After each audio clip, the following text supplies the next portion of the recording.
So Overwhelm is the trample of this game.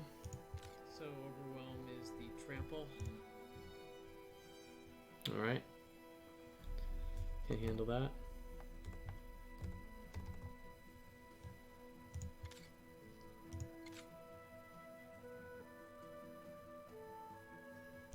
So what's the difference between these two guys? The enemy nexus has 10 or less health, he levels up. Oh, so he automatically levels up. He has 10 or less health and he becomes this. He gets Decimate.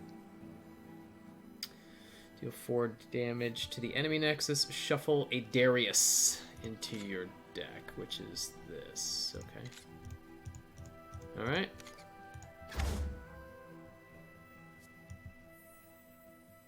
Carve a path.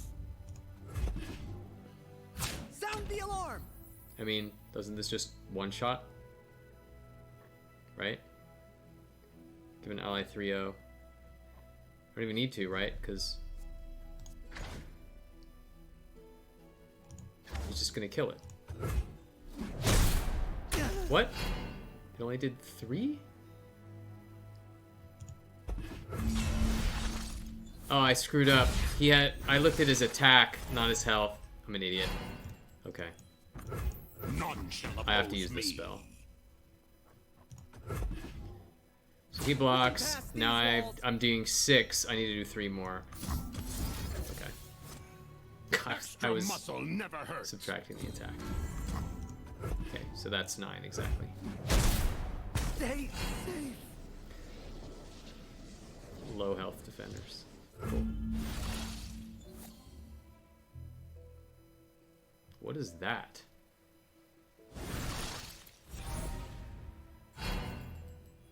Again? What's the difference? A battling ally strikes a battling enemy. So this will allow me to clear the defender and get the 10 through, huh? Carve a path. So I need him to defend. Sound the alarm. Okay, pick a battling ally, pick a battling ally.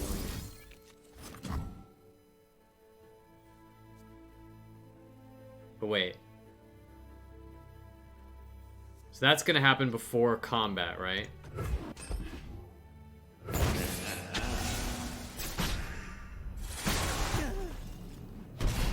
Okay. Against a blocker that's been removed, overwhelm units will hit the enemy nexus for full damage. Yeah. Seems pretty straightforward.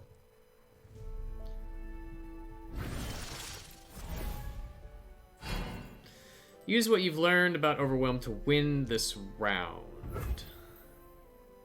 Alright, I gotta deal 14. I have 8 mana. 3, 3, and 2. So I can cast all of this stuff. Give him 3-0. A battling enemy strikes an enemy. And when I'm summoned, grant me 2-0 if you have another Noxus ally. What's a Noxus ally? Do I have a Noxus ally? What the hell is that?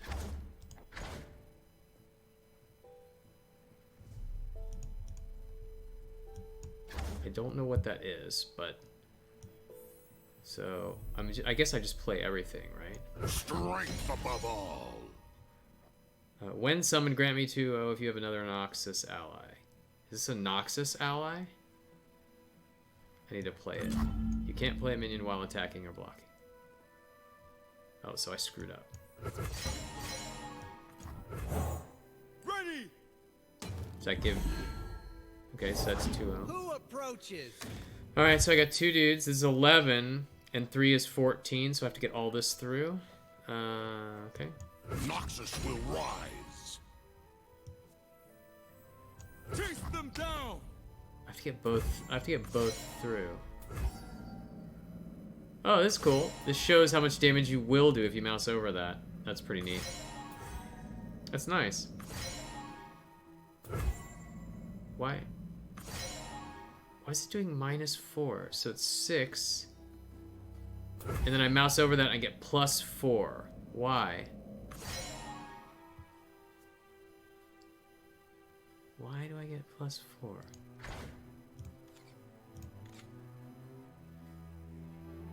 His decimate, deal 4. But I have to cast this. So I don't understand. Oh, because if it hits and this goes down to 3, then he gets a buff to 10. He becomes this guy if this actually gets that low. Okay, I get it. So first I attack. He should probably only blocks with 1. No, he blocked with both, huh? A battling enemy strikes. So I need to get this down to below 10, so this does 10 damage. 3-0 and overwhelm. Okay, well this guy's not getting through, so I need to have this battle, right? Pick an ally, pick an enemy. So they'll battle. Oh, I needed to cast this too. Shit. Stay safe. Yeah, I didn't do enough. Blind for Noxus!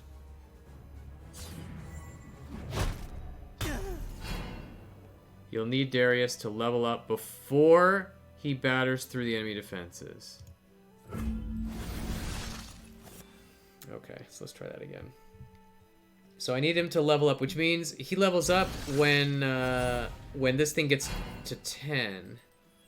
So maybe that means that the little guy has to hit first. For the Empire. So maybe he has to hit the Nexus. Eyes peeled. But I only get 1 attack, right? Or do I get 2 turns? Do I only get 1 turn for this? Like,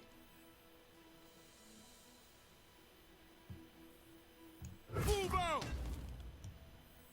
None shall oppose me. battling enemy.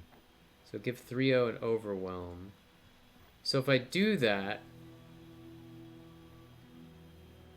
Oh, I have him hit first. And then this. Okay, this might work. Okay, so let's get the blockers in. Won't pass these walls. Then I give this guy 3-0 and overwhelm. Strength above all. So when he smacks through this for 4, that puts it at 10. That will level this guy up to 10, and if this guy's out of the way, it should hit. I think that's right. So let's clear the way. First, then this guy should hit. Stay safe. Through that to 10, he levels up, smacks for 10. Oh, that's pretty cool. That's a good puzzle. Nice. Ordering. Ordering really matters. Interesting. That was tough. I mean, it wasn't that tough, but I'm still learning how this game works and the mechanics work.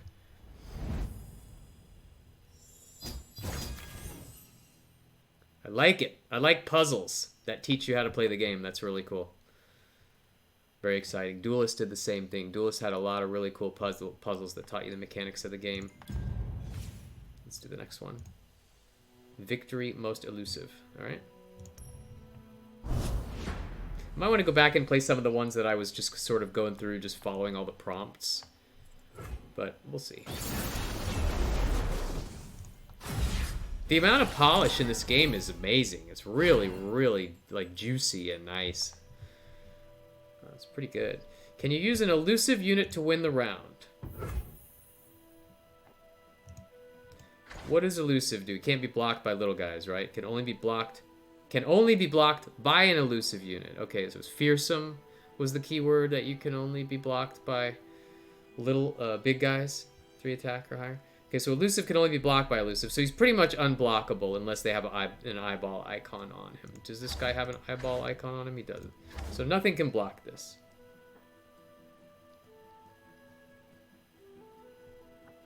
So basically, I play my big 8/8, he chump blocks it and I lose, or I play this and it just goes through and hits.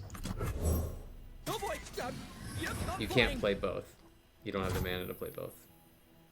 So the other forward. he just hits and wins. The border lookout couldn't block your aeronaut because it wasn't elusive. Yeah, got it. Got it.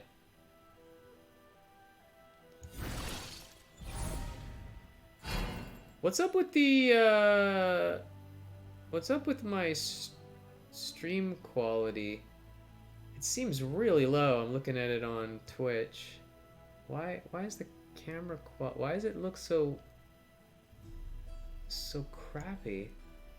It's 1920 by 1080. Speed looks fine. I'm doing a window capture rather than a game capture. I wonder if that's the problem. Does it look really crappy for those of you guys watching? Does it look really bad? I feel like it looks really shitty. Doesn't look crisp at all. I don't know. Type in the chat if you're around and let me know if the quality looks okay. If not, I'll try to fix it. Could be the bandwidth I'm using. I'm guessing it's window capture versus game capture though. All right, so I have to get 1 point through, and he's got a 1-4. So where's my elusive guy? There. Nothing. And a 1-1.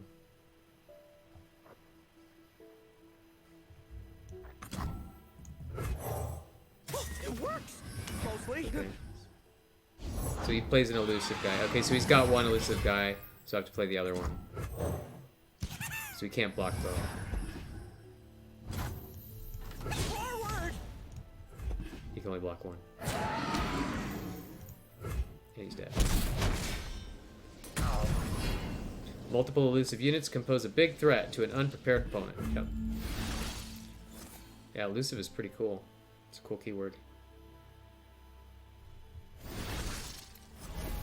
Remember WoW TCG had elusive units that were tough. You had to basically use spells to take them out. Okay, got to deal 5. I got a 2/3 elusive. He's got a 1/4. Grant an ally elusive. Nexus strike. Summon an exact copy of me. So, I mean, Nothing a good kicking can't fix. have to play the 5, right? Let's break stuff. And then I have to give him an elusive. And then that's it. 7. More where that come from. Alright, I get it. Elusive units are tough.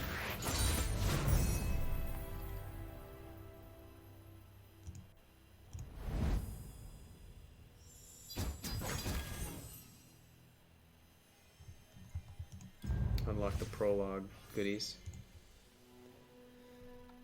Spirits high and low.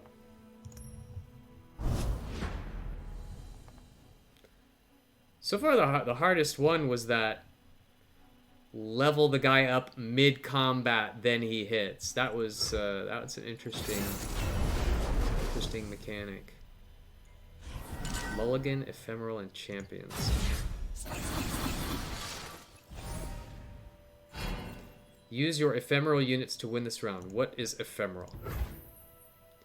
This unit dies when it strikes or when the round ends. Okay, so it's good for one combat, huh? Interesting. So it's like burn. It's like burn or removal. It's like a spell, I guess. Sort of. Interesting. Ephemeral. Okay, and I gotta deal 5. Deal 1 to each nexus. So he can block 2 things, so I get 4 through. 1 to each nexus. This dies at the end of the round, so it will go off no matter what. So I just right? So I just win, right?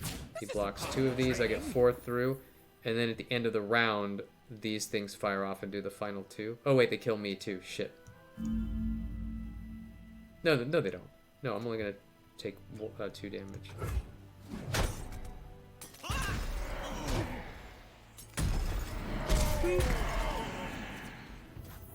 And then when round ends, we get 2 damage to each, so they all die. Right? Okay.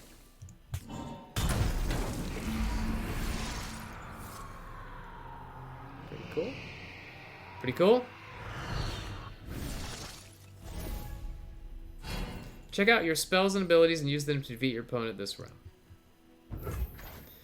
Cursed Keeper. Can't block. Last breath. Summon an escaped abomination, which is just a vanilla 4/4. Shadow Isles. Is that like the faction? Like the like black in Magic or something? Okay. So I got a 1/1 that summons a 4/4. I've got Rally, which is a spell, and Rally is if you don't have one, gain the attack token. You can attack this round. If you don't have one, gain the attack token. That's this. That means if it's not your turn, you can attack on your opponent's turn. Okay, okay. Grant an ally 3/3 and ephemeral.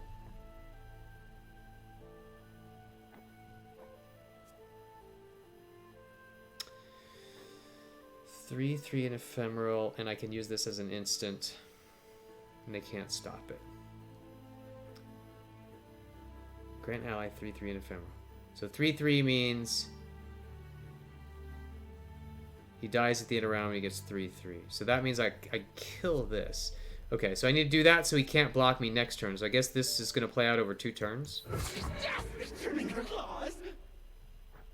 Okay, so attack. He has to block, otherwise he dies. Then I 3/3 him.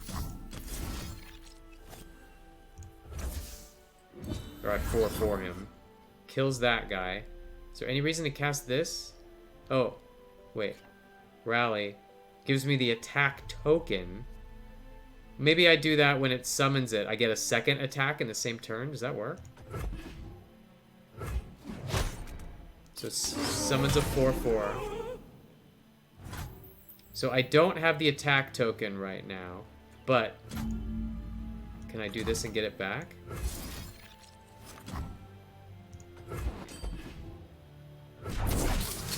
Oh, wow.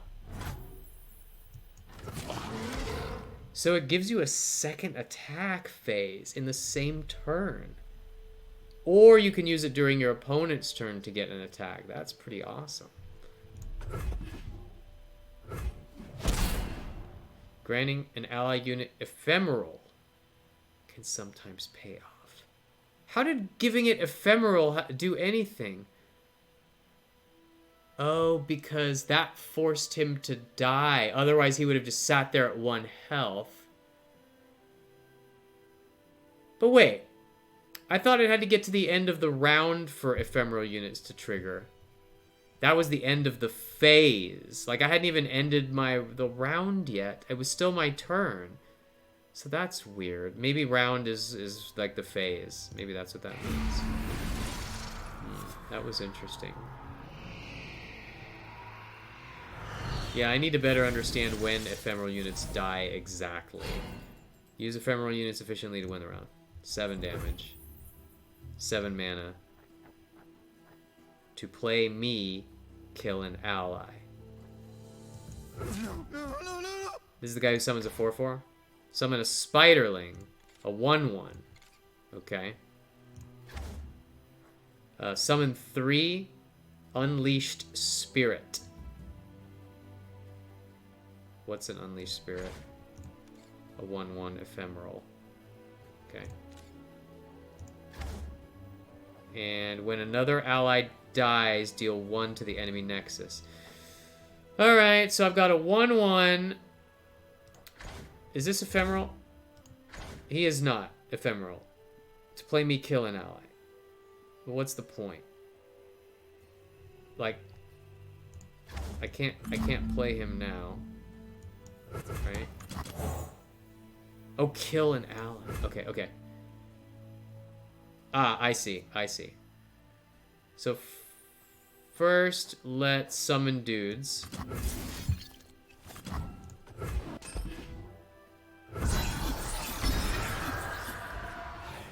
Alright.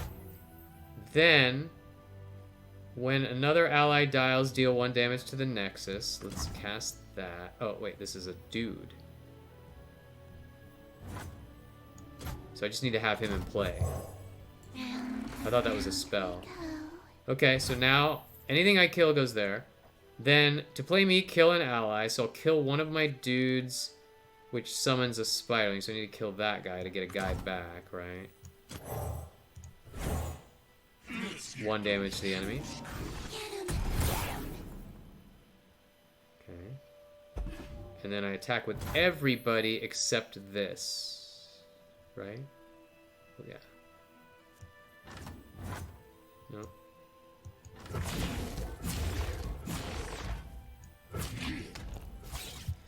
Is that right?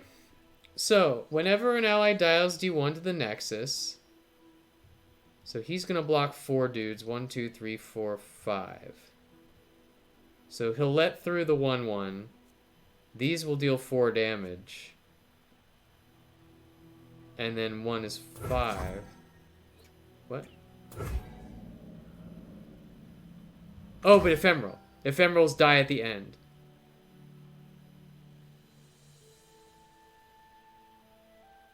Yeah, so that's 1 damage, 2 damage, 3 damage, 4 damage because he'll block this guy. And the spiderling is 5. Where's the last point come from? Why are they saying 10? 3, 4, 5, 6, 7, and then die currently, right? How does this work? Unit dies when it strikes, or when the round ends. Okay, so it's gonna die, and then do damage. That's 5, 4, 3. That's guaranteed. I got 3 damage guaranteed from this. Another ally dials to one of the Nexus. Do I need to put this down? I'm swinging. Probably not. Seems like there's no reason to do that. I mean, how do I get the last point? It can't be just attack, right? Is it the ordering of these guys? Does it matter? Let's see what happens. So they're gonna block. Yeah, so 1 gets through. So this should be 1, 2. All these are gonna. Yeah. Why does it say 0? Why does it say 0? How am I getting 6 damage? 1, 2, 3, 4. Oh, 5. Okay, I got it. These guys die, that's 4. This guy hits, that's 5. And then this guy dies from his ephemeral. But what's interesting is if, like, he had blocked here instead and let this guy through, I wouldn't have lethal. But the AI is programmed to make a stupid play here, I guess? This is weird because this is not something that I can control, right? Like, I can't move these. Like, they had to block badly. So this is the opponent making a mistake, which is kind of a stupid lesson, right? So I win just because the opponent didn't let this guy through and let this one through instead. Because if he had let this one through, he'd be alive at 1. Super weird. So that was the end of the round, even though the turn is still happening.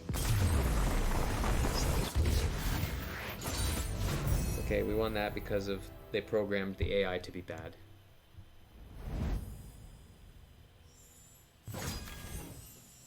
$100 XP for learning how the AI can be programmed badly, and you can win.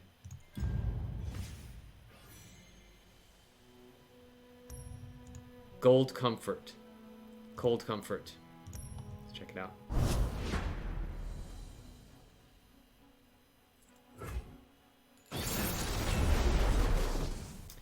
Mulligan Frostbite Champions. Ooh, that's a beefy guy. Use Frostbite. Jesus. Overwhelm. That's Trample.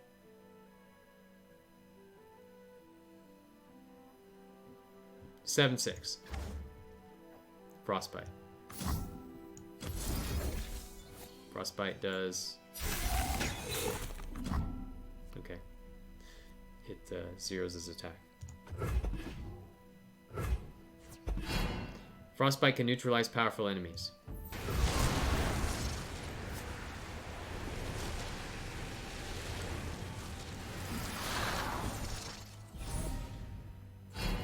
Use Frostbite to slow down your opponent and protect your Nexus this round. Engulf them. Engulf them. Draw a spell when he strikes. So we're frostbiting that? Why don't we just block? Oh, I chose not to play, so I can't block, so I have to do this. So does that mean he doesn't get his draw a spell because he's not striking? Stopping the River Shaper from drawing a card denied your opponent another chance at defeating you. Okay. Kind of a clunky tutorial. But I mean, it makes sense. It's a good lesson to teach people. Look for a deadly Frostbite combo to defeat your opponent's units this round. A deadly Frostbite combo. Play Frostbite an enemy. Play Frostbite an enemy. Okay, so I can 0 an attack just from playing this card. Like, he comes into play and knocks an enemy out. Okay.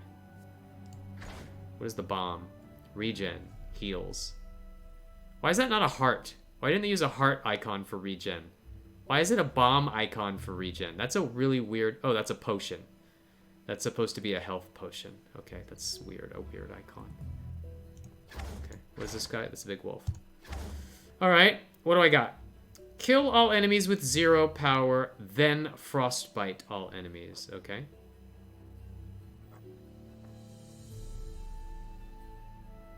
I have 13 mana. 7, 8, 9, 10, 11, 12, 13. But it's my attack, so I need to play this one. Wait, what? Frostbite an enemy. What? Why didn't that work?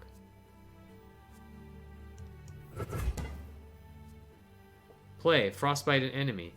Do enemies not count when they're up here? Do they only count when they're on the table? My arrow won't miss.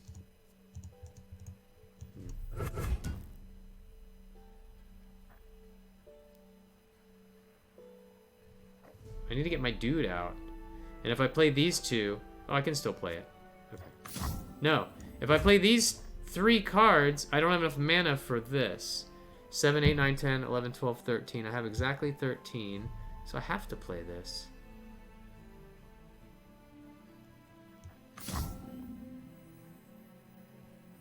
I need to get one of these guys out onto the field. Leaping into action. Bold, aren't you? Okay, he's out. So then... Oh, that didn't cost me any mana. Okay.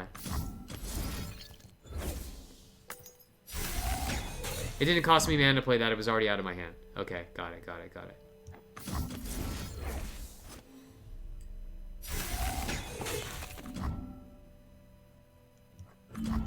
You can't cast a slow spell during combat. Oh, shit. Okay. I got it. Yeah. Okay, I don't have to spend mana to play the guy though, so I could just do it all in the hand. One more time. 1, 2, 3.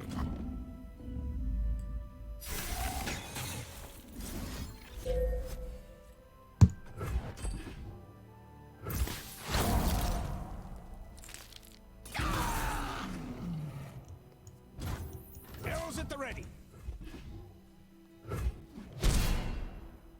Frostbite can combo with many different cards. Alright. I'm gonna do that one again where I had to kill the guy and order it correctly. That one was interesting. Make sure I get that. Which one was that?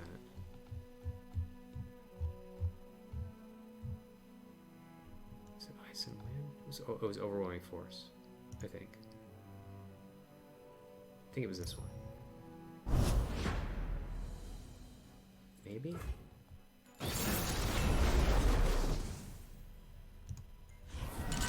think it was this one.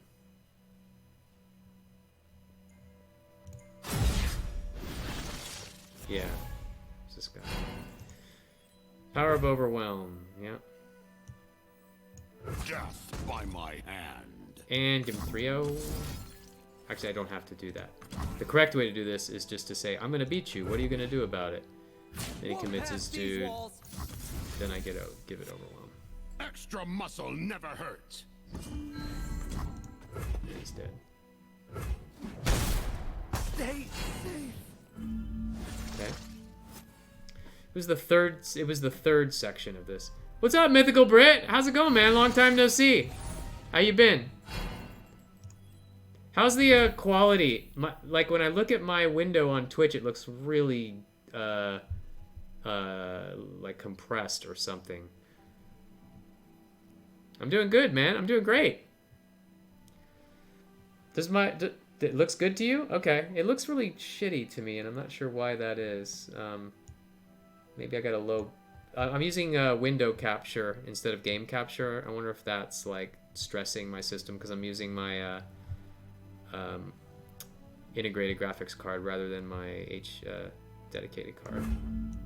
Strength above all. Gonna kill you. Not gonna kill you. Strike. Okay. What do you think of this game, Britt? Have you played it?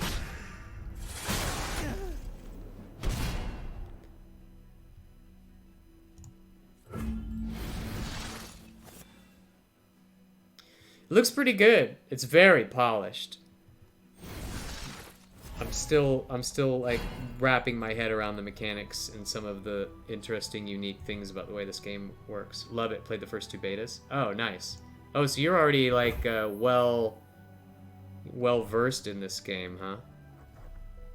So what do you think? Should I mean, so I want to learn against the AIs. Maybe I'll look at the decks after this because I have no idea what the cards are and what they do yet. Wanting to get them back so I can play the deck I wanted.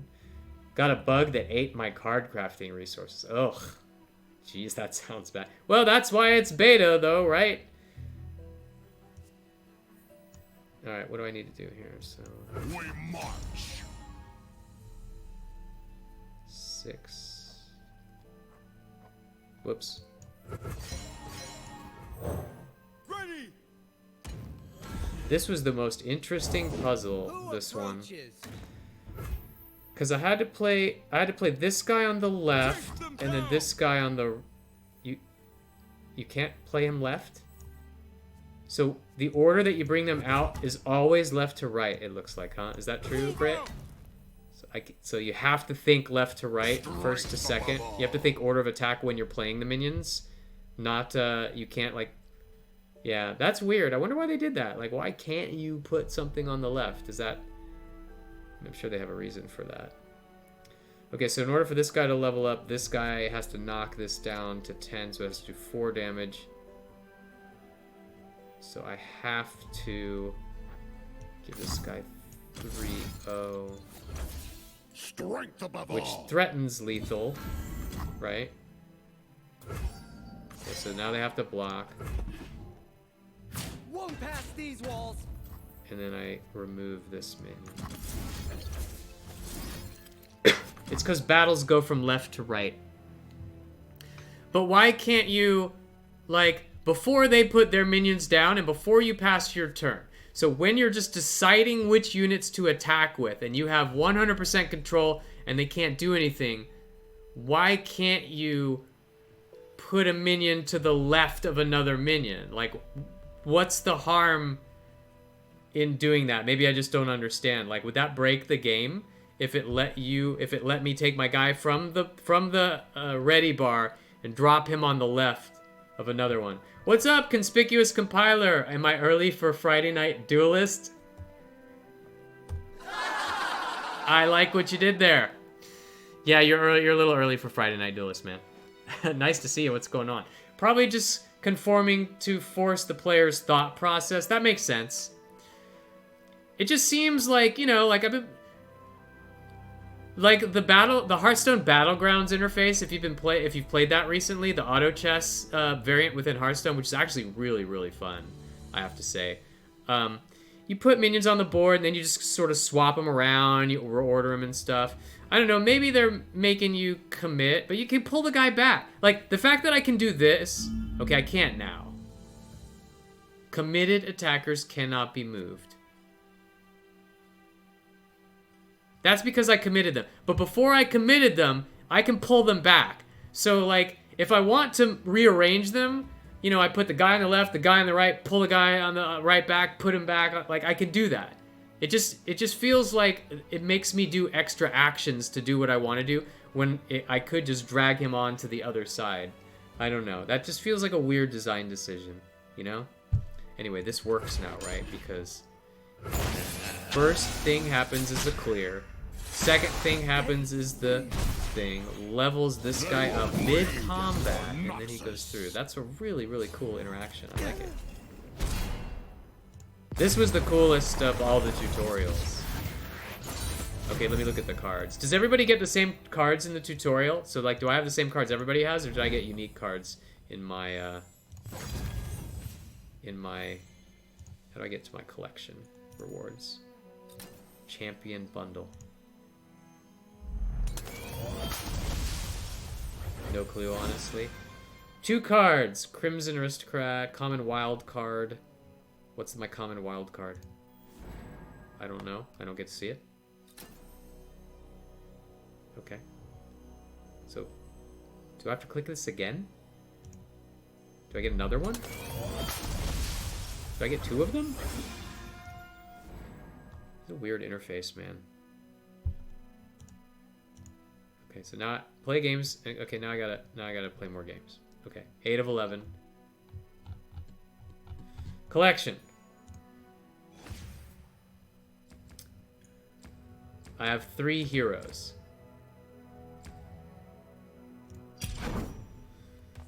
Oh, the deck's already built for me? These are just 3 decks? Oh, these are the starter decks?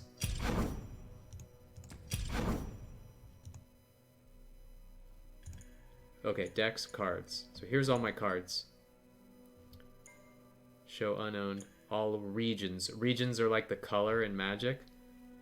If you can you play a multi-region deck, or can you only pick one? Can you only pick one region? Interesting. A little sluggish on the frame rate here. See how I can move my mouse and it doesn't catch all of the movements with the... It's interesting. I have to move kind of slow.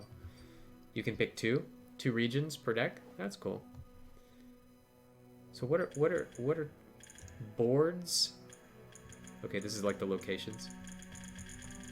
Oh no, it detects. So it's just the collection. If you're moving really fast, it doesn't want to. So that was a decision they made to do that. Guardians. What's a guardian? Equipped. Poro. This is just like a cosmetic dude. Oh, he just hangs out and looks cute. This is like the dragon guy from Artifact on the deck, but it's customizable. That's smart. That's smart. If these guys have a lot of personality, that's cool. Dude, little robot dinosaur. He's super cute, man. Looks up at you. Fires his guns. That's awesome. Okay. So let's see what I got here. How do I sort by... I guess we'll start with just... Okay, all regions, fine. Is it by mana cost? How do I do by rarity? Okay. So first let's look at the champions I have. No? These are all champions? Okay, so all champions can level up. Elise! Fearsome, which can only be blocked by enemies with 3 or more. So look, they get by little guys for free. What does wild card mean? Is that the crafting resource? balance, 150. So for 3,000 diamonds, I can get one of these or a wild card. Oh, this is like an epic wild card. That's what that means, right? Just learning the UI here. Okay, is that what the gem color is on these guys? Epic, epic, epic, epic, epic, epic, epic, epic. All of these guys are epic. Or is it a champion? Is that a champion color? Okay, so what does she do? She's a 2/3. Start of round. You have 3 or more other spiders. She levels up and becomes a 4/3. Also fearsome. Challenger. This is the thing that lets you pull a guy out of their action bar to block, right? You drag an opponent into blocking position. Okay. That's pretty cool. That's super powerful. For 2 mana. I mean, she had to level up to get to this, right? And then what's this? How do you get this?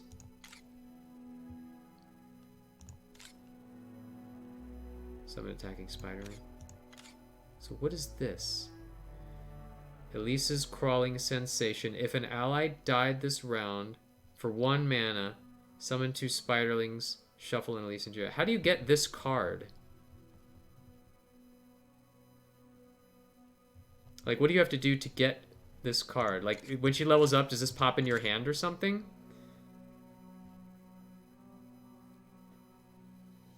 It's if you pull multiples of the champ. They become that in your hand. So you're saying if I put 2 Elises in my deck and I draw one, then she's Elise, and then I draw the second one, it becomes this thing? Where does it say that? How would I ever know that? And then this is the spiderling that she summons. If you have her on board... If you have her on board and you draw this card, so you can have 2 of her in your hand. All Elises you draw become that card. Because it does say, no. If an ally died this round, summon 2 spiderling, shuffle an Elise into your deck. So what if you have Elise in your hand and you draw an Elise? Do they both stay Elises? And then if you play one on the board, the second one still stays an Elise? Like, do you have to... Is it the act of drawing it that gets at this? Or do all your other Elises just become this when one hits the board? Then you just have 2 Elises? That's super weird. I don't totally get it. If you have 3 Elises in hand... and you play Elise onto the board, the 2 in your hand become a card. Okay, so it's the act of putting her onto the board, or whenever she's on the board, all other Elises just are this card, and then if the Elise on the board dies, does this one become Elise again, or does it stay this? You know what I mean? How does it not explain this mechanic at all? Are all the is that just something that you have to learn about this game? Like, all the heroes have a card that becomes them? They switch back. Okay, so do all of them have that? Okay, so this is just how this game works. All of them have that, I guess, huh? That's really weird, though. They didn't teach that in the tutorial. You think that's a pretty unique mechanic of this game. You'd think they would teach that in the tutorial. Like, how would you ever figure that out? Other than like, oh, look, I guess this card changed, and that's how it works. Lucian. I played with this guy in the tutorial, right? He's got first strike. I've seen 4+ allies or an allied Senna die. So I saw Senna die, and he got buffed up really big or something, right? He just became 4/3. The first time an ally dies, each round rally. How does that work? Double attack. While attacking, it strikes both before and at the same time as its blocker. Okay, so he can kill an 8/8. He can trade with an 8/8. Is that what I'm understanding? Because he hits it for 4 for free, and then he trades with the with the 8/4 after the second attack. Okay, that's interesting. He can also kill. He can kill a 2/8. He can kill a 2/8 for free and not die, I guess. If it has 8 HP, he kills it for free. Not free. This guy doesn't have first strike. I'm sorry, he does. But he only attacks for 4 first strike. The second attack is not a first strike attack, right? So if it's against a 3/8, he trades, right? Yeah, is that right? It's like a 3/8 he trades, but a 2/8 he kills for free. Well, takes 2 damage, I think. Seems like, right? And then this is the thing that if you have him on the board, the rest of the cards in the deck become this. Super weird. I still don't get it. I want to see this mechanic in action so I can fully wrap my head around it. Lucian's Relentless Pursuit, Rally. Yeah, so what's that about? The first time an ally dies each turn, rally. Which means, so rally just gives you another token immediately. First time an ally dies each turn. So like, if you had a bunch of dudes on the board, and you hit the enemy's nexus, so you went face, and then you killed your own guy, you'd auto get a rally, another attack phase. You get to go face again. And each time you could repeat that action, you could just go face, face, face, face with your whole army. Is that how that works? Gives you an attack phase. Yeah, that's pretty awesome. That sounds really cool. And then this is just rally, shuffle a Lucian into your deck. Okay, so this is like just take another attack phase. And then this is Senna, his like mistress or whatever. The first time I see an allied Lucian die, grant me 1/1 and double attack. So she's got first strike, but she's not a general. She's just a level. She's a rare. Okay, she's a rare. That's what this blue diamond must be. First time I see a Lucian die, grant me 1/1. And if he levels up when he sees 4 allies die or her. Okay.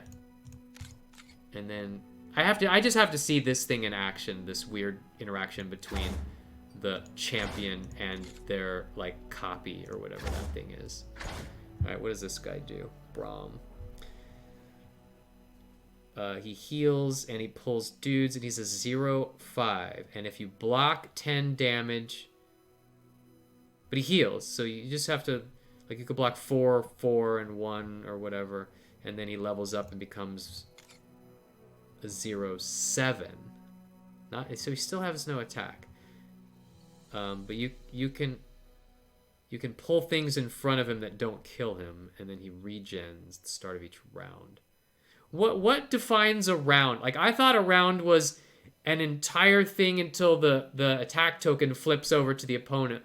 But a round is just a phase of a turn, it seems like, right? Like, you're attacking, they block, you finish the attack, and when the attack is over, before your turn is ended, that's a round. Is that right?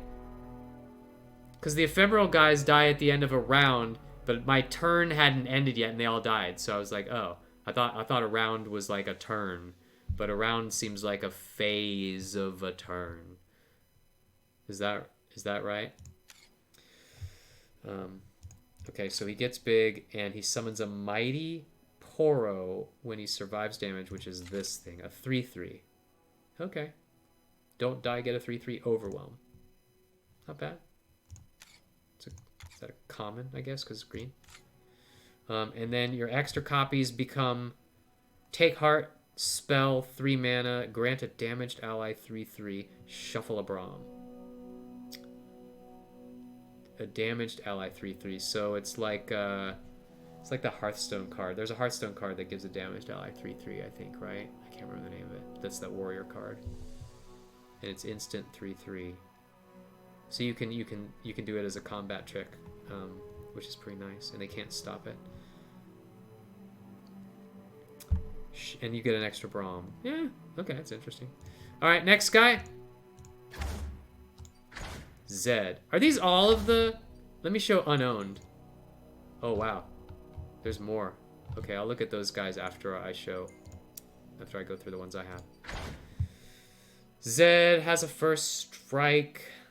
Create a living shadow with my stats. Okay. All he has to do is attack. And he gets a living shadow with his stats. And a living shadow is just a... Okay, it's just an ephemeral copy. Okay. Which dies at the end of the round. Wait. Attack. Create an attacking. Okay, so it's in combat attacking. So he basically doubles himself as burn, right? Or at least another guy. And does this happen before blockers are declared? It must. It must. But what happens if you have a full board of attackers? Like, you can only have 6 units, right? So what if you have all 6 units and this guy's one of them and there's no board space? Does that just not happen? I assume it doesn't happen rather than give you additional board space. Like, this attack just fizzles and you should have planned better. Because there's no room for it to spawn. It fizzles out. Yeah, okay. I figured. Makes sense. Makes sense. As expected. And then he levels up when my shadows and I have struck the enemy nexus twice. Shadows and I. So that means if he attacks the nexus, this does not trigger, even if it hits it 5 times. But if the shadows and he, this doesn't say or, so both a shadow and him have to hit the enemy nexus twice, then he levels up. That seems really hard to pull off. That seems very difficult. So this must be really good if he gets to this. Nope.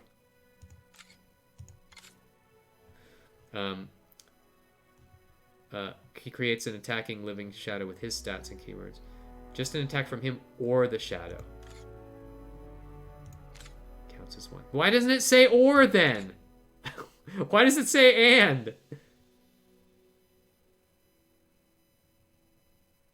My shadows and I have struck the enemy nexus twice.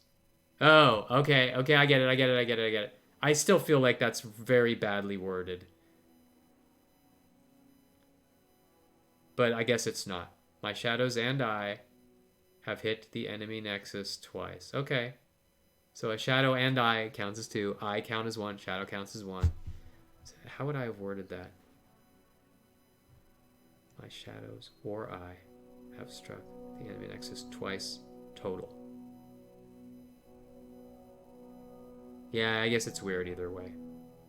Okay, that's tough. And then he just gets stronger, basically. It's the same exact thing, except he gets 4-3 instead of 3-2. So you get a 4-3 shadow instead of a 3-2 shadow if he levels up. And then ephemeral, okay. And then Zed's shadow shift, 3 mana, recall an ally to summon a living shadow in its place. Recall an ally to summon a living shadow in its place, which is just an ephemeral copy of that ally? Yeah, so living shadow with the same stats as that thing? Oh no, it's a 3-2 unless Zed summons it and then it gets his stats, which is usually a 3-2, but it could be no, it's not. So if you buff Zed and then throw him down, the shadow copies. But if it's not Zed that summons the shadow, it's just a 3-2. Like if you cast this, it's just a 3-2. You could recall a 12-12 and you get a 3-2, right? And you get a Z. Okay. Seems good. Next. Jinx. First strike, 4/4/3. Your hand is empty. Level up. So this is like an aggro kind of dude. He levels up if you run out of cards. Okay. Seems good. He becomes Jinx. She becomes Jinx 5/4. So she gains 1/1. Start of round, draw 1. Start of round. So Britt, what is a round? Describe a round in as few words as possible. Like, if a turn goes play dude, they play dude, you play dude, they play dude, spells, spells, spells. One of you has the attack token, so combat. And then play dudes, play dudes, play dudes, end turn. Which part of all of that is a round? When the attack token switches placement naturally. So that's not what I observed in the tutorial. So I mean, in the tutorial I had these ephemeral cards and they said, you know, dies, you know, their death round, they died at the end of the round. So I attacked. The attack phase ended.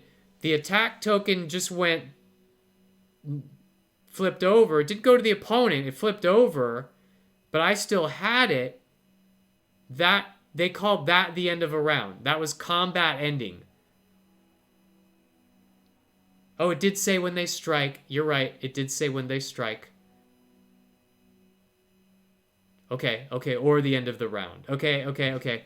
So that had nothing to do with it, right? It was an ephemeral dies on a strike or end of round. Okay, so round is really an end of a turn. Like when you pass the turn to the opponent, that's the round.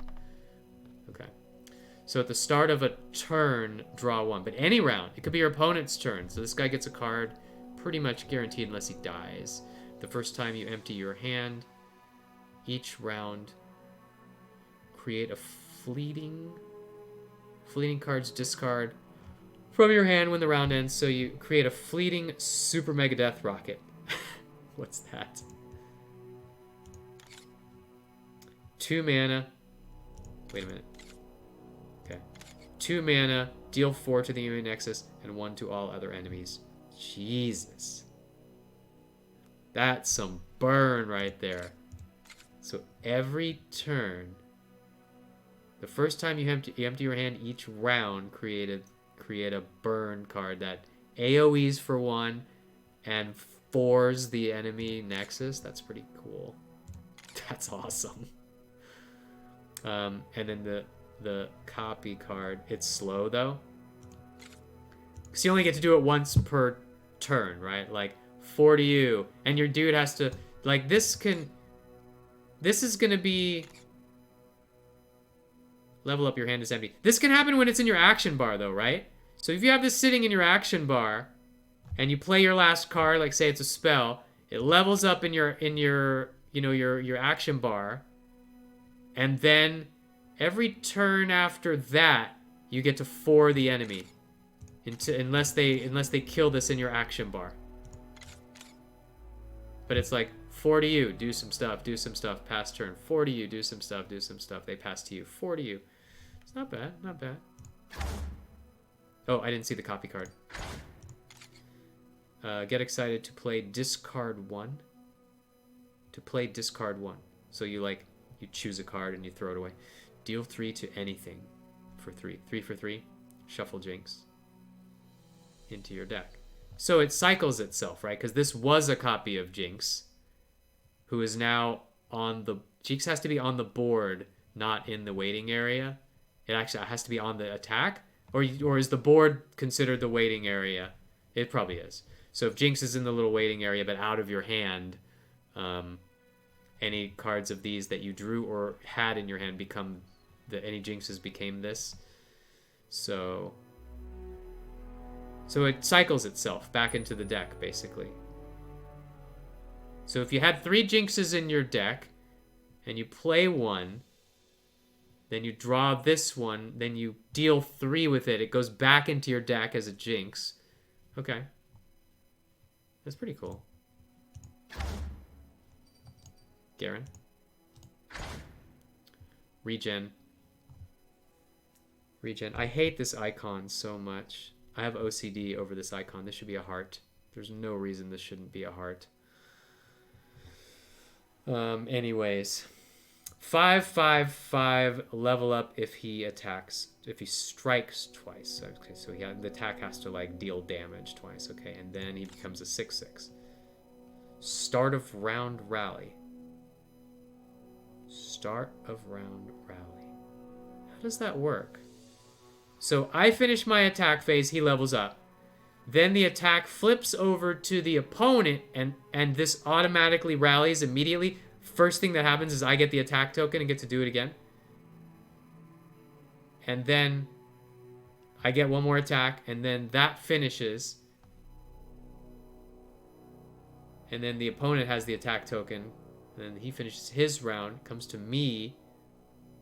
Rally doesn't do anything because I already have the attack token.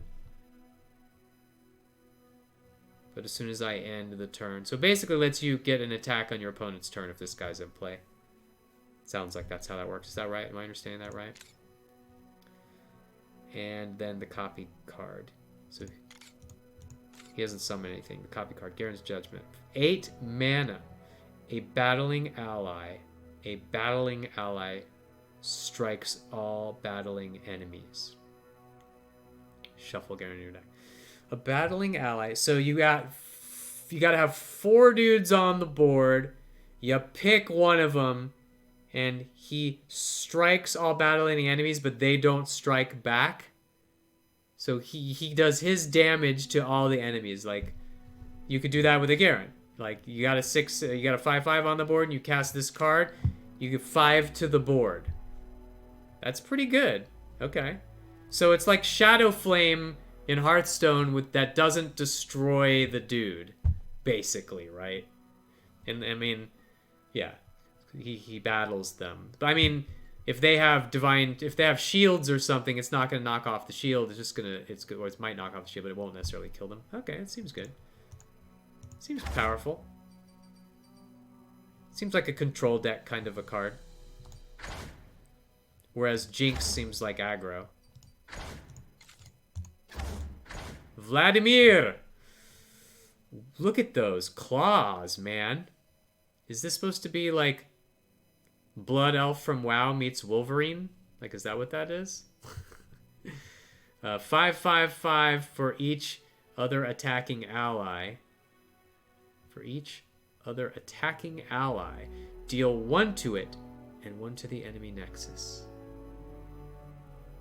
Attack. So you throw him on the board and a bunch of dudes.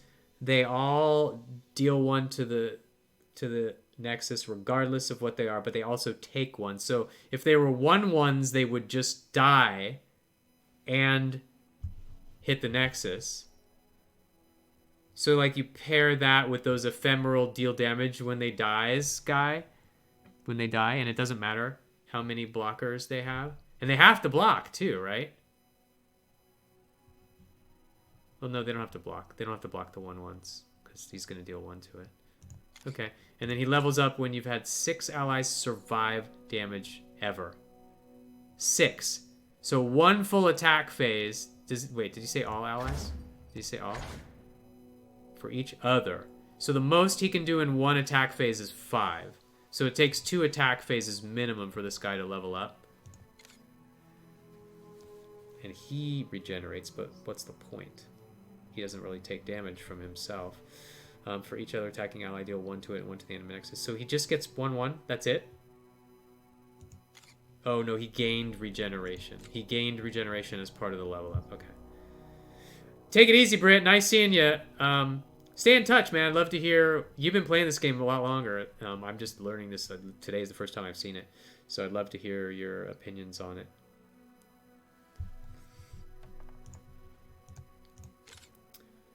Vladimir's Transfusion. 2 mana, deal 1 to... This doesn't fit on the card, man. Deal 1 to an ally and give another ally 2/2. Deal 1 to an ally. Give another ally 2/2. So his whole theme is damage my dudes and do stuff. Okay. Deal 1 to an ally, give another ally 2/2 this round. Shuffle Vladimir into the deck. What is Noxus? Is that the region? That's got to be the region. Okay. Deal 1, give another ally 2/2. So this is like Inner Rage in Hearthstone, except the 1 damage and the 2/2 goes somewhere else. +2/+2 is pretty powerful. To an ally. You can't do it to himself though, right? No, I guess it can be. Can you do it? Yeah. I mean, this is a spell, so you could deal it to him. He could be the guy that takes the damage. which makes him more powerful when he has regen. Okay. What is this? Crimson Pact. For each other attacking ally other than Vladimir, the one to hit one of the enemy nexus. Skill. Why is there a card for this skill? Didn't it say that? It says it right here. How do you get this card? Created and cast by unit. Oh, this is the effect that he does shown in card form. Okay, I got it. I got it. Okay, that's nice. So it can pop up and you can see what's happening. Easier to track the actions. Sure. And Darius. Darius is the guy that levels up when the Nexus... Okay, yeah. This was the cool tutorial guy.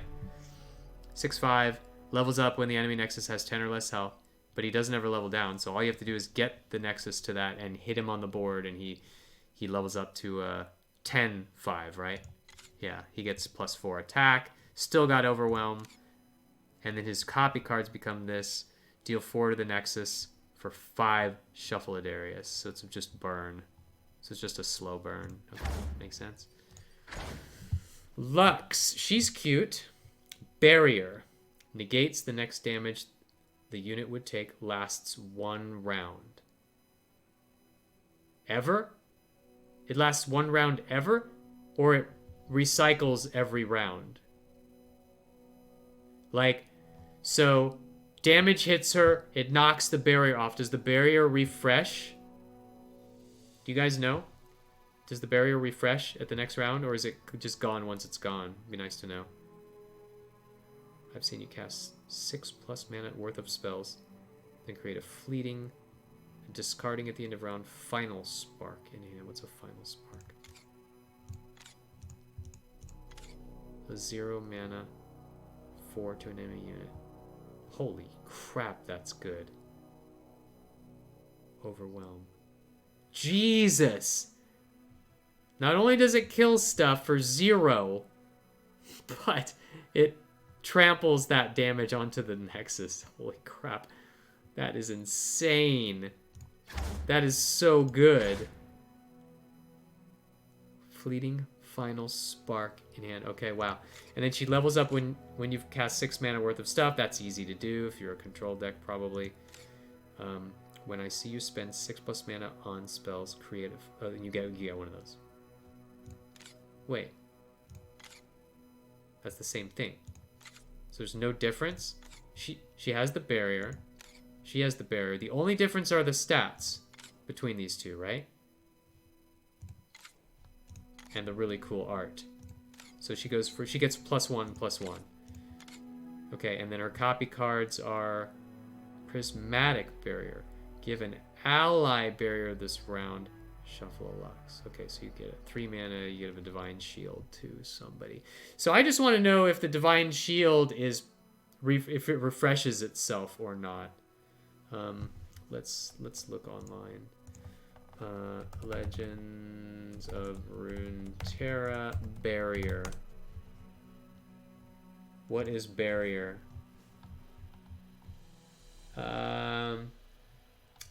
Barrier is a protective veil. Normal damage. You can stop a 50. So it's a Divine Shield. Once the barrier has been damaged, it disappears, and the unit behind it becomes vulnerable. A simple barrier card.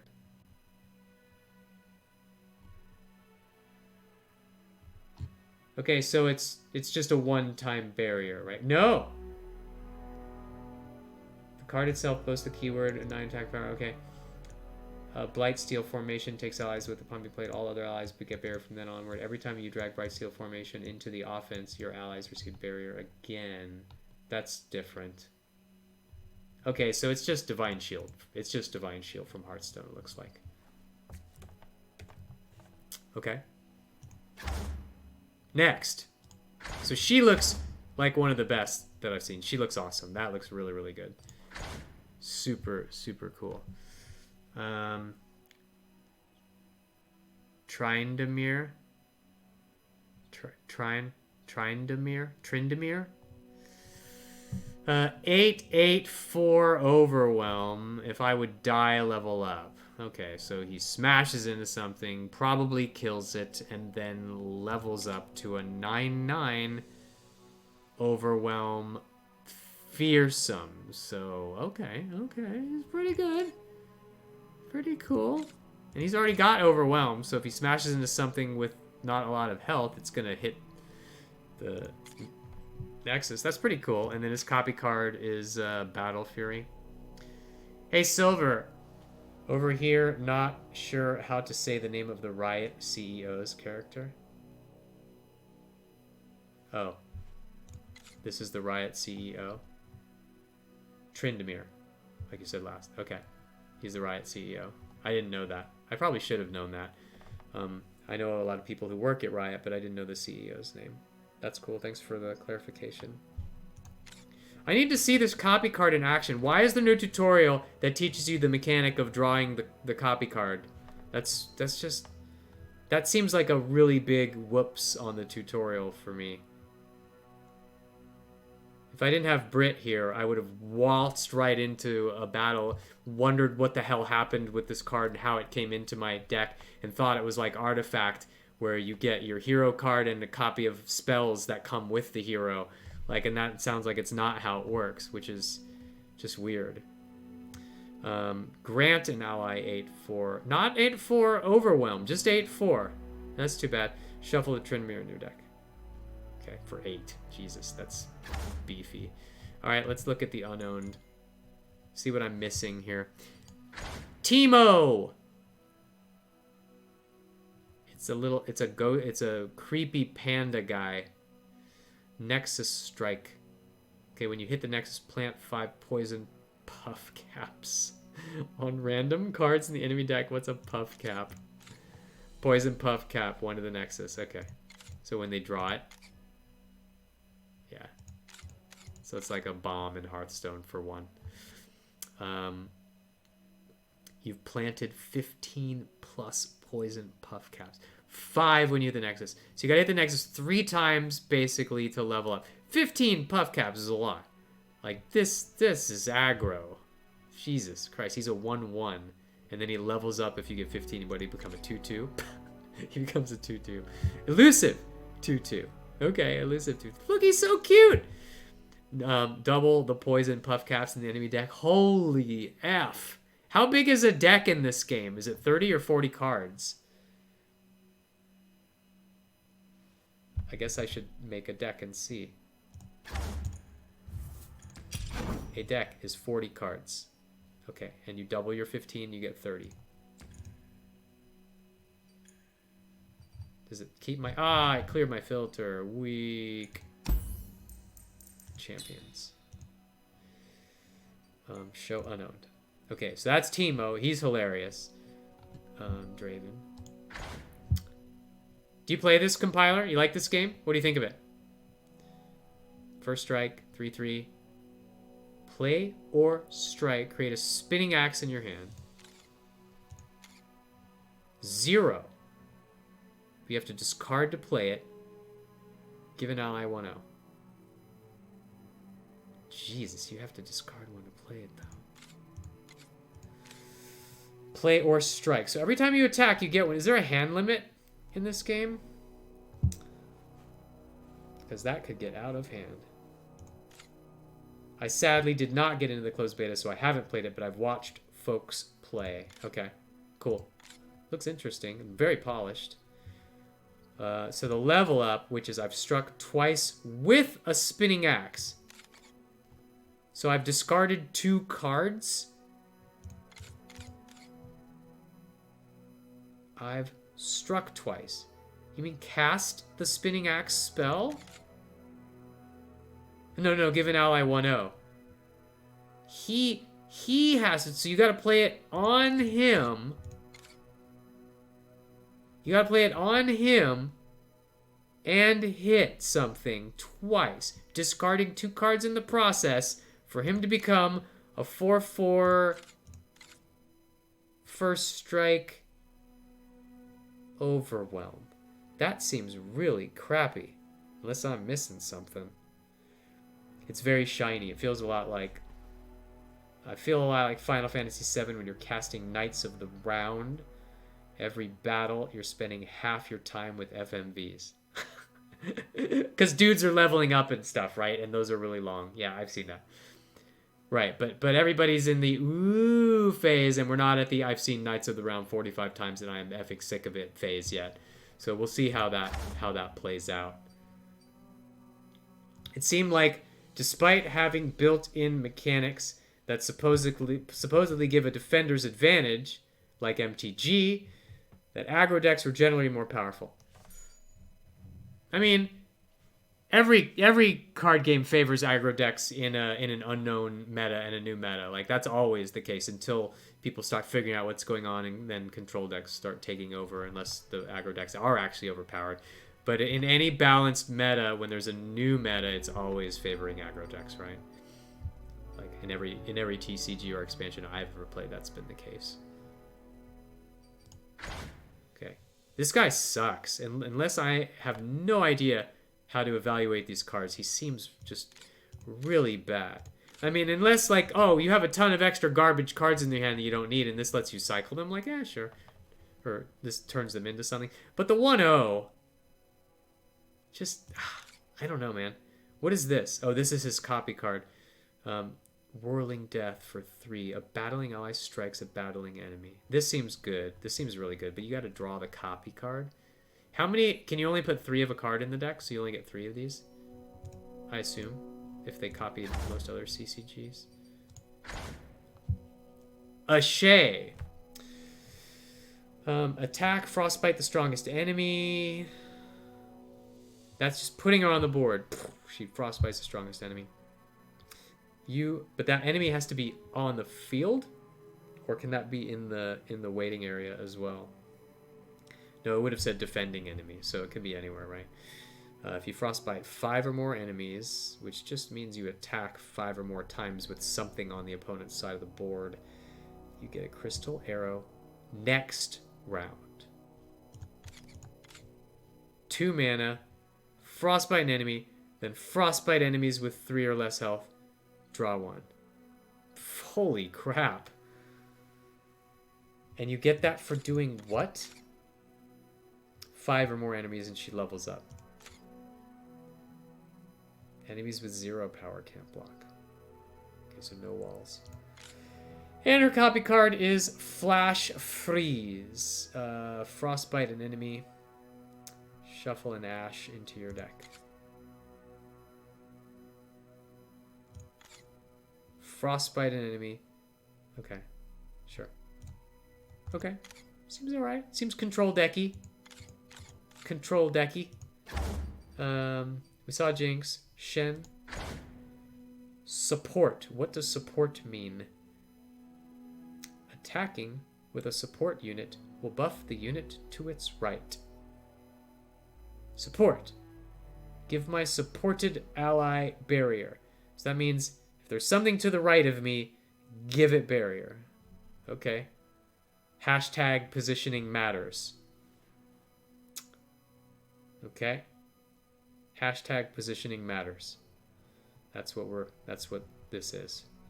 This is the only thing I've seen so far that positioning matters. But I mean, it's a keyword, so okay. I've seen allies gain barrier 4+ times. Not necessarily from him. Could be from anything, from a spell, from another unit. That's cool. So you build a barrier generation deck. 4/2/5, and then he levels up to a 3/6, so he gets 1/1. And give my right supported ally barrier. When an ally gets barrier, give it 3/0. Okay. Seems pretty good. And the copy card is a 6 mana. Swap 2 allies. Give them barrier. Shuffle a Shen.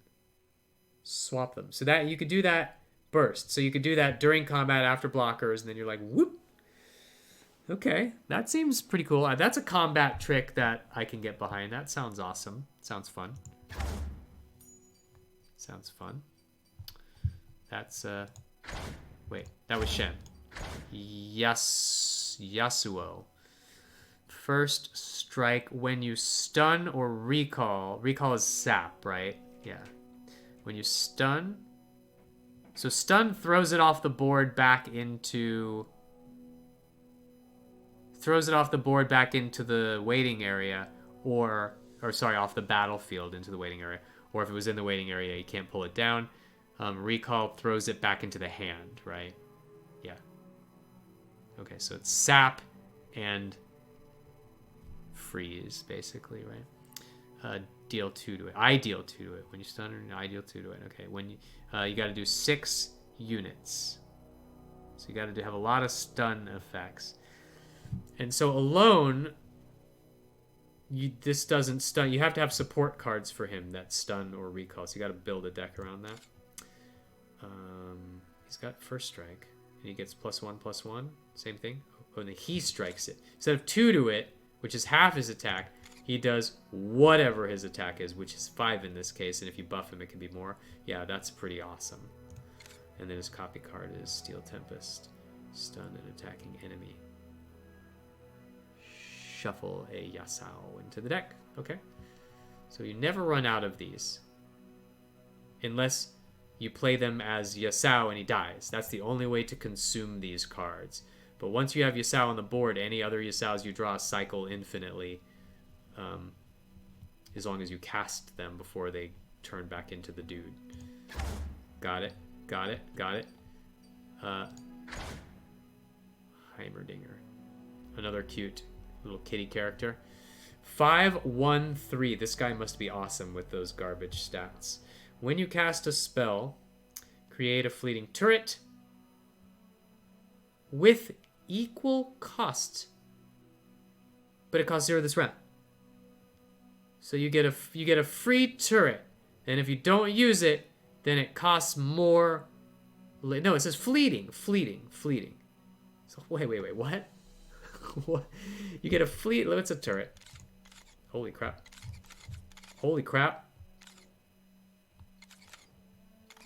What's a turret?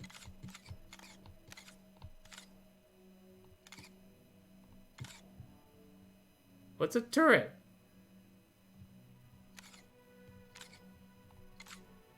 That's not a turret.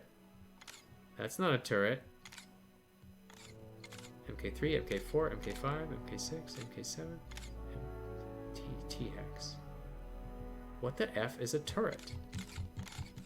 Oh, are these turrets? A turret with the same cost. These are why don't they say the word turret anywhere on this card? Okay, I got it now. I get it. So you create one of those. So if you cast a 4-mana spell, you get a MK4, 4/1, fearsome, for 4, fleeting, and it's free. So if you cast an 8-mana spell, you get a free T-Hex. Okay, while he's in play. So yeah, he's pretty powerful. But they all have 1 health except for the last 2. So you put a bunch of 8-cost spells in him in your deck, and because these guys are pretty. Well, I mean, these have Overwhelm, so they're not terrible, but they all have 1 health, so they're very fragile, except for the barrier one. Okay, and he levels up when you summon 12 of these things, and this happens whenever you cast a spell with him on your board. So he just sits in your board. He doesn't ever attack. And then he levels up to a 2/4 at that point. When you cast a spell, create a fleeting turret with equal cost. Granted 1/1, and it costs 0 this round. Okay, so it's another one of these with 1/1. So it's a 5/2 for 0. Fleeting. Okay, sure. Interesting character. Karma. End of round. Create a random spell. That's pretty awesome. Level up, you're enlightened. You're enlightened when you have 10 max mana. So as soon as you hit 10 mana, she levels up to a 5/4. And when you play a spell, cast it again on the same targets. Wow. This is a super control deck card. Super control deck card. But even just the getting a random spell every turn is ridiculous. That's pretty good. This seems really good. And then our copy card is 2 mana, Inside of Ages, Great Item Spell in hand, Enlightened. Create 2 instead. For 2 mana, you get a random spell. It's not a discovery either. They're just rando spells. For 2 mana, shuffle karma in your deck. But it cycles. And then if you have 10 mana, you get 2 random. So this is pretty good late game. This is a very late game oriented hero general. What are these called? Guardians, right? Okay. All right. That was Karma.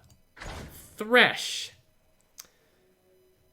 5, 3, 6. You get to pull the blocker down. I've seen 6+ units die. He gets 1/1. Gets to be a 4/7. The first time I attack this game. Summon an attacking champion from your deck or hand. Deck or hand. How? Is that random? I can't imagine you get to fumble through your entire deck and pick a guy. Or maybe it brings them all up and you click one and it just throws it out there. Yeah, maybe the UI for this isn't particularly difficult. Do you get to pick? Or does it pick randomly? That would be a different power level for this card. And the copy card is Threshes the Box. 4 mana, deal 3 to each enemy that was summoned this round. 3 to each enemy that was summoned this round. Fast. Interesting. Okay. That's Thresh. Hecarim. Summon 2 attacking Spectral Riders. 6/4/6 Spectral Rider. 2 attacking Spectral Riders. 3 2s. Okay, so it's kind of like that other dude who summoned 3 2s. You're attacked with 8 ephemeral allies. You're attacked. You've attacked. Jesus. You've attacked with 8 of those. Well, no, any ephemeral. It doesn't have to be these guys. So it's an ephemeral deck synergy, and when that happens, he becomes 5/7. And all ephemeral allies have 2/0, and he gets 2 Spectral Riders, which are now 5/2s. Okay. Copy card, 3 mana, Onslaught of Shadows. Summon 2 Spectral Riders. Just summon 2 Spectral Riders, which are ephemeral. So you just cast this, they come in, and they're gone. Slow.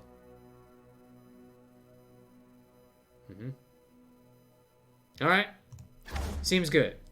Last one. Anivia. A birdie. 7/2/4. Deal 1 to all enemies. Last breath. Revive me into Agniva. Level up when it's enlightened. Agniva is what? Start of the round. If you're enlightened, transform me back and level up. Okay, so yeah, he enlightens when you level up. Okay, so this guy, this must be a control deck card because it's very late game and it never dies. Deal 2 to all enemies. Yeah, this is a control card for sure.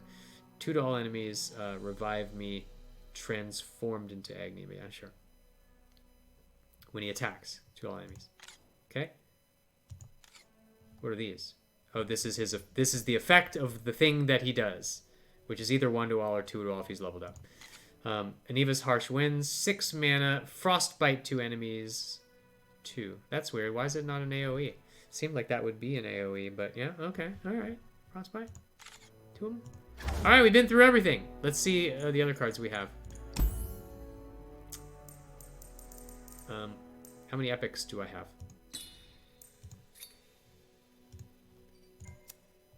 Okay, these are the epics that I own. Any good ones? Dawn Speakers. End of round. Grant other allies 1/1 if an ally died this round.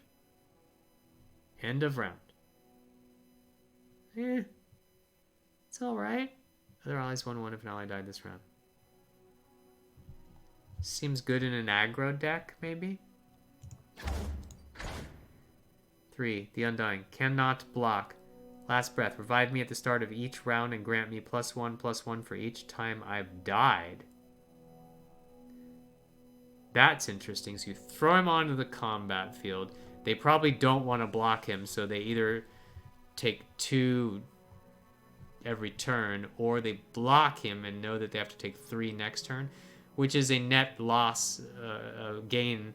So you block him, and then you take 3 next turn. That's better than taking 2 and then 2, I suppose. So there's some math involved with how much damage you could take with this guy, but he seems good. I mean, he doesn't ever die. Jesus. Hence the name. Okay. Legion Veteran. When another ally survives damage, grant it 1/0. Okay. 4/4/5, good stats. 4/4/5. When another ally survives damage, give it 1/0. Sure. 5/5/5. When I'm summoned, grant allies in your deck 1/1. When I'm summoned, allies in your deck 1/1. Okay. Sure, seems good. Discard your hand. Draw 3. Deal 3. When you play this, discard your hand. So if he's your last card to play, it's no downside. Draw 3, deal 3 to an enemy unit. Wow, that's really good. This card seems amazing. In certain conditions. You can't really play him unless your hand is garbage, but if your hand is 3 or less and you don't care, he's pretty good. Cythria, the Bold. Give other battling allies 1/1 and fearsome. Attack. Give other allies. Okay, 6/6/6. Give other battling allies 1/1 and fearsome this round, so it's temporary. Okay, but the fearsome is nice. That seems like a good draft card, like a really good draft card. Like if there's a gauntlet mode of this where you draft, this seems like a really good one. There is some downside. There are some characters who get more powerful when you have an empty hand. I think Jinx is an example, if they haven't changed her. Yeah, she was. She gets powerful when your hand's empty. Why does this card look different than the rest? Reckoning. Oh, it's a spell? It's a spell, that's why. If you have a 5+ power ally, kill all units with 4 or less power. That seems kind of good. If you have a 5+ power ally, kill all units with 4 or less power. That's a really interesting effect. And it keeps the 5+ ally on the board, too. Yeah, this is great. This seems like another really, really strong draft card. The Empyrean. Elusive 6/5. Can only be blocked by elusives. That's just a big, big beater. This also seems like a good draft card. Magma Rager. Clears the board. Right, from Hearthstone. Is there a draft mode in this game? Like a gauntlet or a arena? If there is, I am all effing over it. When I learn how to play, of course. I'm not in it yet, because I don't really know how to play. Kill all enemies with 0 power, then frostbite all enemies. I guess, let me see. Let me just see. Play versus player versus AI. Select your deck. Expeditions. Adventure awaits. Draft and build your deck using champion spells from all over Runeterra, even if they're not in your collection, to test your skills. There it is. There it is, ladies and gentlemen. This is the mode that I am going to be all about right here once I learn how to play this. Let's get back to cards. We're looking at just epics. There was a limited draft mode. I only saw it played once. There were only certain hours of the day when you can do it, though, in closed beta. Okay. Yeah, it looks like they have expeditions, so that's great. That's what I am about. I love draft. Where were we? We were at Winter's Breath. Kill all enemies with 0 power, then frostbite all enemies. Okay, so it pretty much just freezes the whole board. Enemies. So they could be in. So this will let you go in. This is like an offensive frost. It's like an offensive frost nova potentially. That's cool. Captain Farron 888. Replace your hand with decimates. Jesus, the hand, the whole hand. What is decimate? 5 deal 4.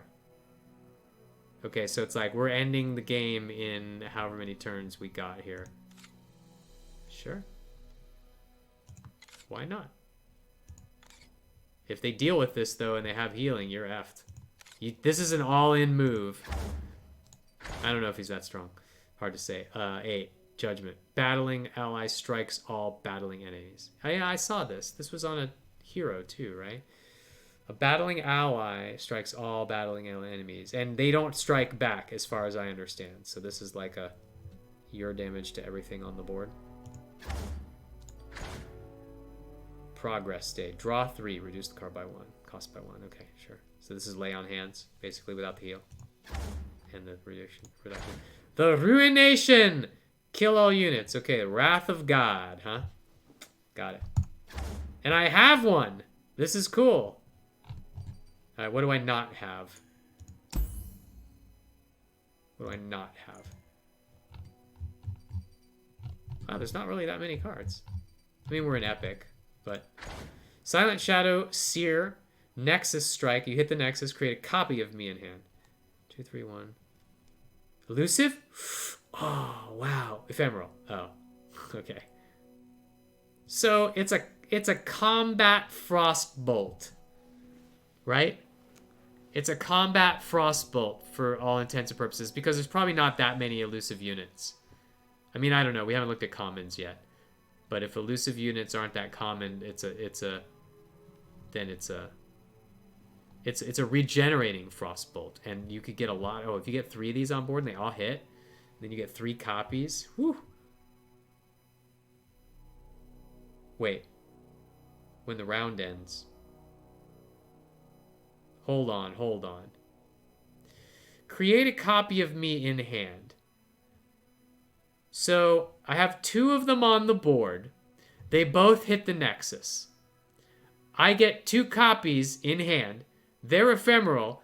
These 2 die immediately when they strike the Nexus. I now have 2 in hand. Don't they die at the end of the round? Like, I can't possibly do anything with them. Is this bad? Or does it not die until the next round is over? So I can use them on defense now. I don't think they plan to make any money from selling card packs from regular players. It's got to be all about the aesthetic and cosmetic items. I can respect that, and Riot knows that model pretty well, right? Well, do they? Yeah, I guess. I guess they do. I mean, everybody's gonna say that was the biggest mistake with Artifact, right? That they just had that wacky left field business model, and they charged for the game, and they charged for card packs, and like people were just not having it. So I mean, a free to play game that sounds like the best chance they could get. We looked at that. We already have that. Challenger. So he's a 3/1 challenger. Create a random challenger follower. A random challenger follower. So that, like, from the whole pool of challengers? That seems pretty good. Strike. So he has to hit. But still, he replaces himself with a random challenger. That's pretty awesome. This guy seems great. Veteran, we've seen him. 4-3-3. I mean, the mistake of Artifact wasn't charging for the game because the initial sales were huge. It was more about the complexity of the game, making it extremely hard for casual players to pick up.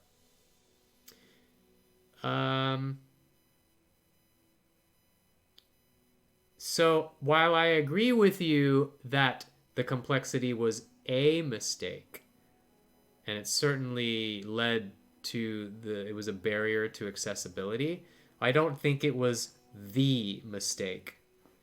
I think the mistake, the two biggest mistakes, my opinion, and I mean, I read a lot of articles and talked to a lot of players, both professional and professional game industry players and artifact players.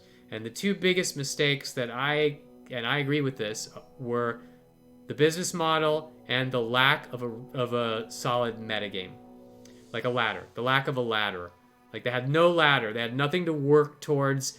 They just had leveling, and it didn't really mean anything because it just kind of kept going. They didn't have a good tiered laddering leaderboard kind of system. They didn't have that in place when they launched. And those were the two most. And I think the business model was the greater of the two barriers to entry. Although I totally agree with you that if I were not like a semi-pro TCG player myself, I would have had no clue what the hell was going on in that game, because there were so many things that they didn't tutorialize in that game, and then you just had to wonder what governs the fact that some arrows go straight, some go left, and some go right. How does that happen? Like, it didn't teach you that, and that was super awkward. Just like this game has failed so far to teach me what these copy cards are with the Guardians. That's a big fail. And hopefully that doesn't hurt the game. Hopefully they do a tutorial on that. 4/3/3 double damage to the Nexus. Okay. Seems good. 5/5/3 support, which is the thing on the right. Give my supported ally 3/0 and overwhelm this round. Sure. Hashtag positioning matters. Pursuit of Perfection, 5 mana if you played 20 cards. They needed a limited mechanic game mode for beginners. Yes. That would have helped. But I think they could have just put more tutorial stuff in, which is probably what you're saying. Like, I think they could have just added more tutorial puzzle levels, kind of like this game is doing, where each tutorial is geared towards teaching you a mechanic or two, and then by the time you get through the whole tutorial, you've learned every mechanic. They lacked that. They didn't have that. That was bad. Duelist had it. This game has it, although they left out the copy card thing, and the Artifact could have definitely used that. I feel like with how much Riot has pushed streamers getting early access to the game, giving out closed beta access as a reward for watching, they sort of expect a ton of people to learn by watching. Yeah, but that's not sustainable, right? Like, that gets you hardcore followers, but it doesn't get you, like, average Joes. Average Joes don't watch on Twitch. They, like, the majority of Hearthstone's audience couldn't care less who's streaming it. They just play because it was easy to pick up. Their friends told them it was good, and they found it very simple to learn and pick up and play.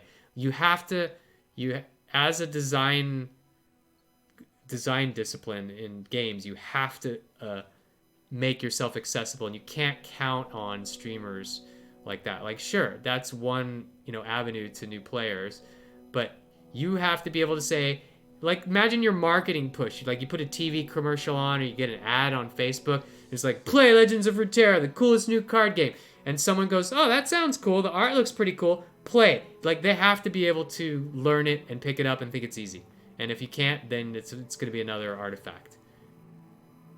Are you telling me average Joes watch on Mixer? Kappa? No. No, they don't watch on Mixer either. They don't watch. Average Joes don't watch video games. They just play video games, and they expect things to be really easy. And if they're not, and they're too complicated, then they bail. And Artifact, to your point, was super complicated, and they bailed. This game doesn't look too complicated, but I don't feel like I have my head wrapped around it yet. So there's room for improvement so far in this first user experience. That said, I really love the tutorials they gave me. They felt a couple of them felt a little clunky. I don't know if you were here when I was running through them. There were a couple of them that were a little, like, rough around the edges. Like, they could have taught this mechanic a little cleaner. Like, here's something that's on the card that looks important, but it's not. Right? Or like, you'll play a card and they'll be like, good job! Yeah, by playing that card, you prevented him from drawing something that might have beat you. And you're like, oh, okay. Thanks. I guess I got that. So they're just a couple of little cringers, but ultimately, I'm very impressed with this game, especially the level of polish, which I said the same thing about Artifact. I was really impressed with the polish in that game too. 20 cards with different names. Catastrophe. 5 mana. Super section. Play 20 cards with different names. Okay. Summon Catastrophe. So this is a Highlander deck. So if you basically if you build a Highlander deck, then this is guaranteed, and you've played 20 cards, then you're guaranteed that this is ready to go. 30 30 a 1 30 30 overwhelm minion. It's a minion. Summon Catastrophe. So he just comes on the board. Okay. Okay, so he's a Highlander. It's a Highlander card. It could work in draft too, possibly, if you have very few duplicates. It's kind of like if you have no duplicates in your deck, and you're on turn 7 or something, or 8 or 9, or I don't know how many turns it takes to cast 20 cards. Something, it's probably the equivalent of that in Hearthstone. 5/5/8, deal 1 to all battling units, including your own.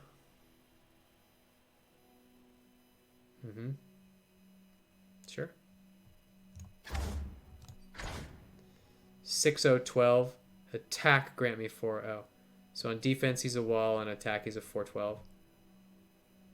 Overwhelm. Not bad. 6/0/12. That's pretty cool. So he's a 4 damage on attack. I like those guys that have dual purpose like that. 6/3/8. When I survive damage, grant me 3. 6/3/8. When I survive damage, grant me 3. So you gotta so he hits a 4/3 or something on average, right? And so now he's a 3/4. No, now he's a 6/4. So he probably dies in about 2 or 3 shots, but he gets some really big hits in with overwhelm. Yeah, it's interesting. 6/3/8. By Hearthstone standards, a 6/3/8 is a pretty good card for stats. Shadow Flare. Grant all battling followers. Grant all battling followers. So not generals or guardians or whatever they're called. Grant all battling followers ephemeral. Why would you ever want to cast this? So if they all have like death rattle effects, you can guarantee that they'll fire? This seems like a double-edged. So like, why would you ever want to grant all battling? Oh, sorry, that's enemies too. That's enemies too. Okay, yeah, this is strong. It's like a minion board wipe, right? It's like corruption. It's like corruption in WoW, like the mega corruption in WoW. In Hearthstone, like at the end of the turn, they all die. That's kind of what it is. Similar to corruption for 6. But it's all at units, not just yours.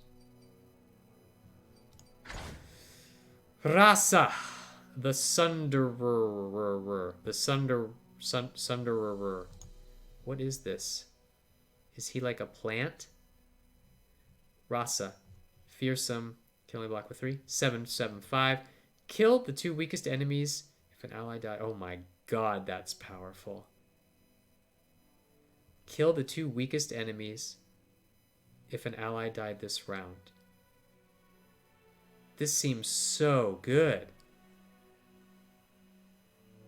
This is going to be an amazing draft card. Holy shit. This is a huge tempo swing card. Yeah, this seems really good. Because, like, the 2 weakest enemies could be a 10/10 and a 6/5, right? Like, holy crap. Like, that could be their whole board. If they only have 2 things on the board, this could just kill it and summon a 7/5. This is like, this feels a little bit like that twin dragon in the latest Hearthstone expansion. A little bit. Like, it just does it does damage to 2 things and you can kill. But it kills them, so it's actually better than that. Wow. That's awesome. True Shot Barrage. Deal 3 to an enemy. This is also a huge control card, probably in Constructed. Sorry. This is probably also a really big control card. This isn't an aggro card. This is definitely a control card. So this probably shows up in control decks. True Shot Barrage. Deal 3 to an enemy. 2 to another. What? It's Chain Lightning! It's Chain Lightning from WoW TCG. You guys remember Chain Lightning? 3 to an enemy, 2 to another, 1 to another. Okay. Enemy. So you can't hit the Nexus with it. Yeah. For 7. Dude, Chain Lightning in WoW TCG was 5 mana. This card's garbage. No, I'm just kidding. Okay. When I'm summoned, give other allies 2/2 this round. When I'm summoned, elusive for 2. When I'm summoned, give other allies 2/2 this round. Okay, 7/4/2 elusive. So elusive minions are going to definitely be high cost for their stats because you can't block them. Seems good.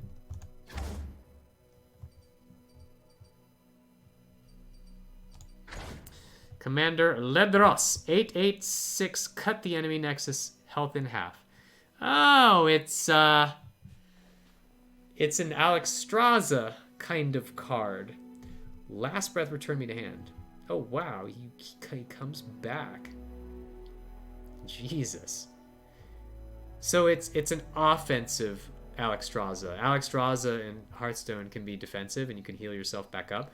This card is just a pure offensive version of Alex, and is kind of, as an offensive version of Alex, it's better, right? Because like you get an enemy down to 4, and you can't play Alex because it heals him, but you can play this and it goes to 2. So this seems really good. That's the card for the effect.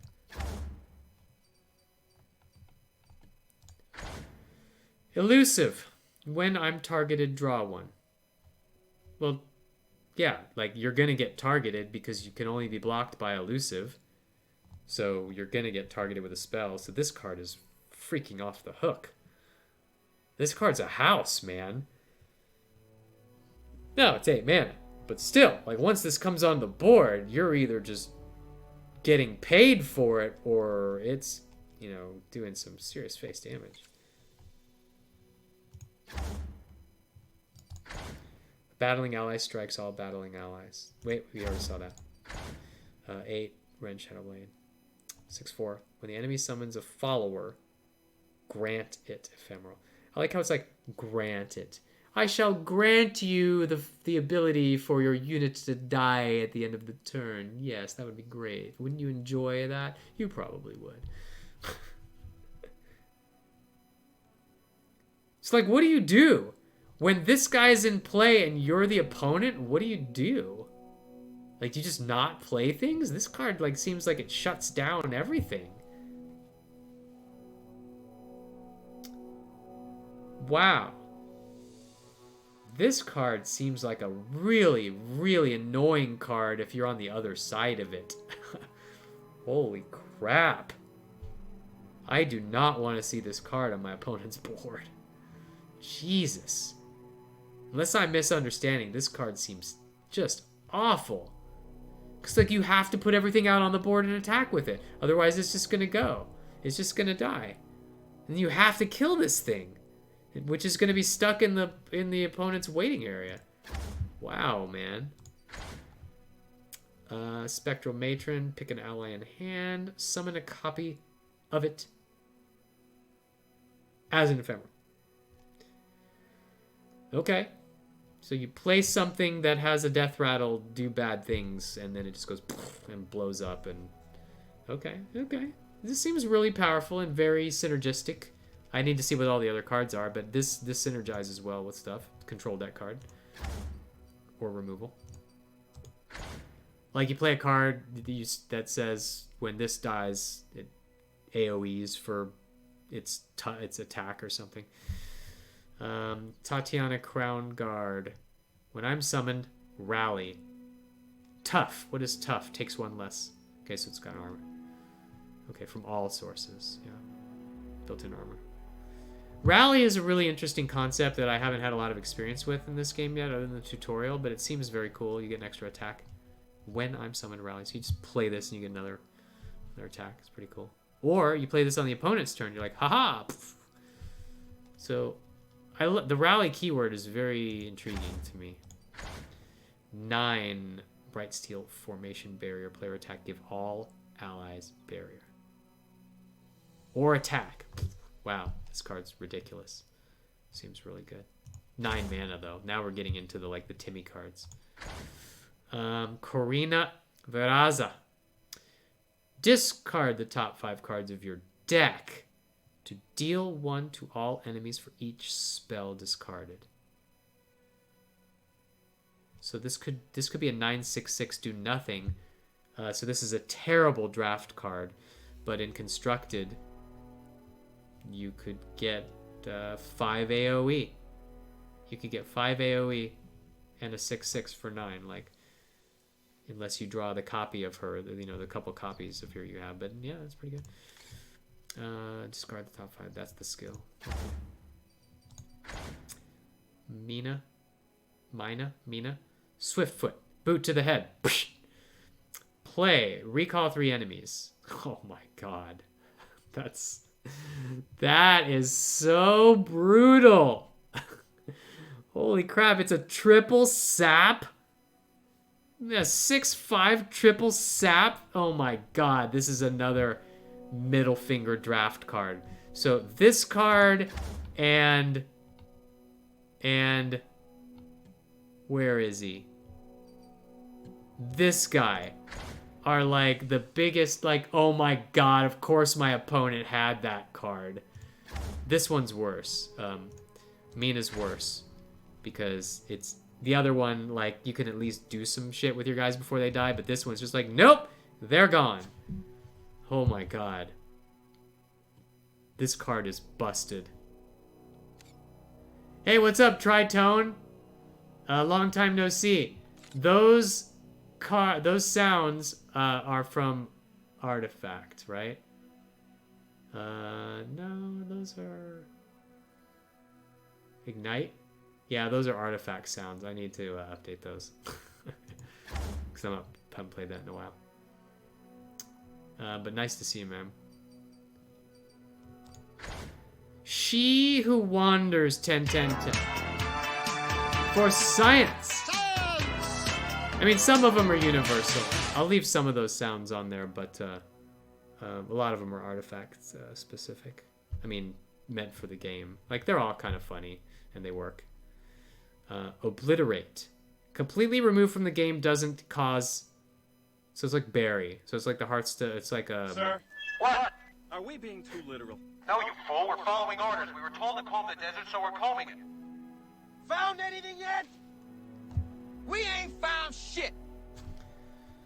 Yeah, man, there's some good ones in there. I miss those sounds. All followers with 4 or less power in play. Obliterate all followers with 4 or less power in play and enhance. Wow, this is ridiculous. It's pretty good. The Harrowing. Revive the 6 strongest units that die this game. Grant them ephemeral. Okay. Even your enemies. Wait, but you revive them on your side of the board, I assume, right? Yeah. Okay. Jesus. 12. War Mother's Call. So you have to pass on 10 mana, not do anything to have 12. Jesus. Summon the top unit from our deck now and each start of round. Okay, so that's crazy. I'm not so sure a lot of games get to 10 mana. Yeah. I don't know. I haven't played a single game yet. I've only looked at the tutorial. This is my first time playing it, seeing this game. I'm just going through the cards that I have, and those were the epics. Rare. Oh my god, there's so many cards. What's up, Permanent Band? How's it going, man? What do you think of this game? Poop? Oh, I don't have a poop sound, man. Not in the game, not in the stream at least.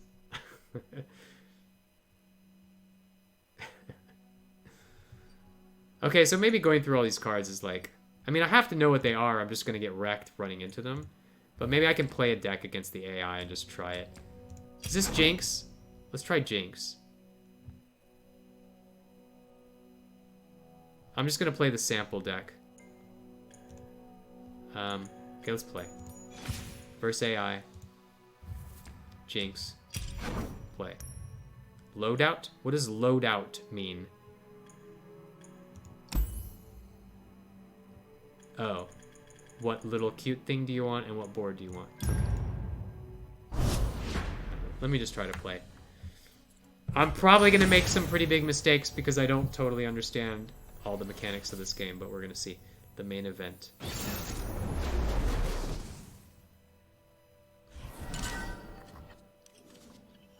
Alright, I got Jinx and I got Zed. So I got 2 Guardians. Is that good? Give an ally 3-0 or 0-3 this round. That seems good. I got a 1-drop. I don't have a 2-drop. I have a good 3 and a good 4. Let's replace that and maybe the 4. My hand is empty. But she's got first strike though. Oh, he does too. I mean, maybe I'll draw a 2-drop. Grant an ally in hand 1/1. Let's try this. See if I can get a 2-drop. Wrecked. Oh, this guy sucks. I mean, if I have a 6-drop that does this, shouldn't I have all low drops? Grant an ally in hand.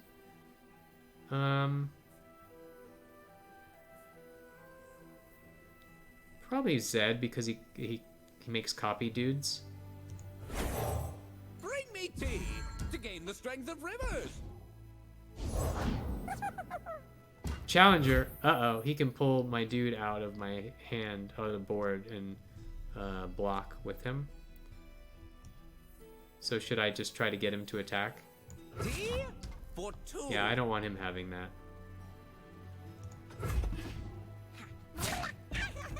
That's fine. My sweet button. His unit was better than my unit. So I don't mind trading with it. A 2-drop! To play me, discard 1. So he's discarding 1 and he's gonna draw 1. So he's cycling. Wait, what? How did he get that? How did he get this? What did I miss?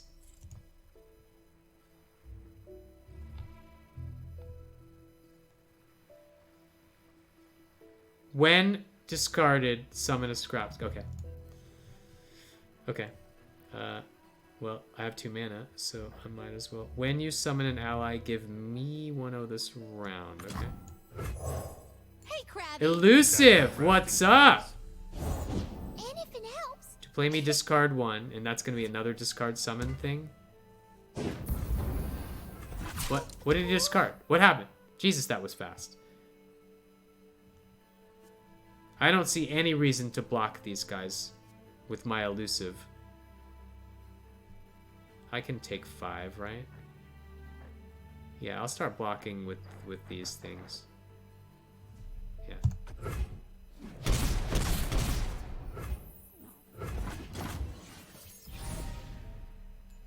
Hopefully I'm not an idiot by taking that 5, but I think we're okay.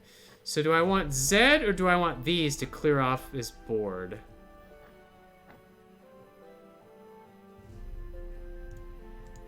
So Zed levels up when he strikes twice, and the shadow is going to be his stats. With his stats, it's 4/3 already. So he's already like he's leveled up. That's pretty awesome. And he first strikes, so I'm definitely playing him. Do not fear the shrouded path. And now he's 3-1 elusive. And he doesn't have an elusive guy, so they can't block me with anybody. Follow the wrong master. We go as one. Oh, hell yeah. Innocent. Wait, what? Oh, he can block the shadows. Yeah. Idiots. That's fine. Oh, would you look at these apples? Wait a minute. How did my 4-3 copy get killed? The old switcheroo. How did my 4-3 copy guy die? When needs must. 3-2. He was a 3-2? I thought he said with my stats. Attack. Create an attacking living shadow with my stats. He's 4-3. How did...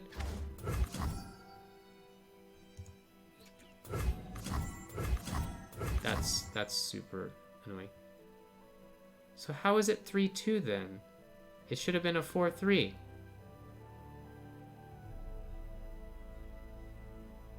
Oh, it was ephemeral. Right. So it was 4-3, but it was ephemeral. Okay. I should probably block here, right? I have 4. So I can either play this, or I can block with this guy and buff him. Wait, what? How did... I missed my opportunity to play this guy earlier. I passed, didn't I? That sucks. Do I take 4?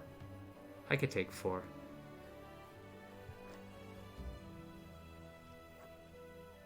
That sucks. It sucks I was gonna play this. That's fine. So I'll at least get it. Get it down.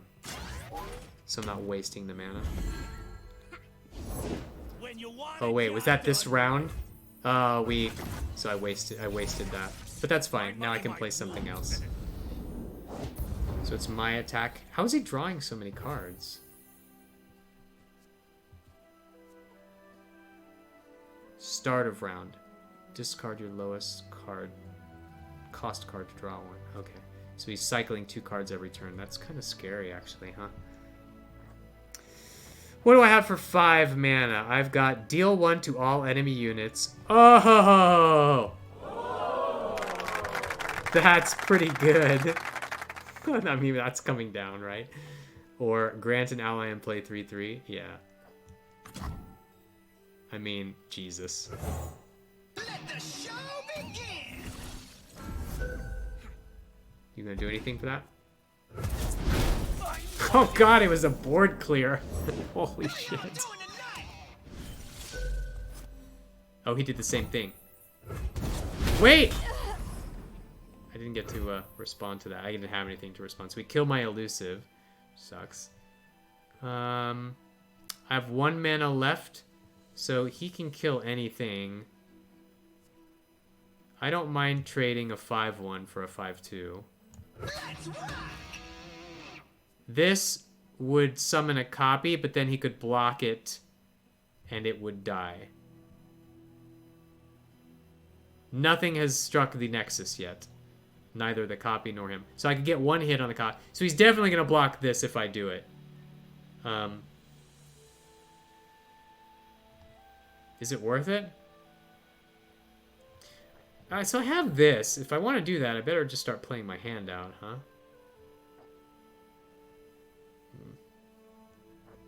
Summon 2 copies of an ally. They're ephemeral. Does this count as an ally? If so, I definitely want him around next turn. Okay.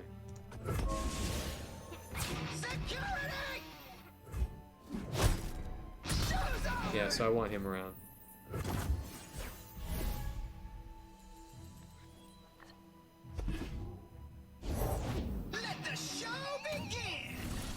Stop that! He's gonna kill my guy. Oh. I can buff him next turn if he does that. Okay, I'll let him go to 1. Unless he has another one of those. But he can't play it. So, I think we're fine. Well, I don't want to play anything.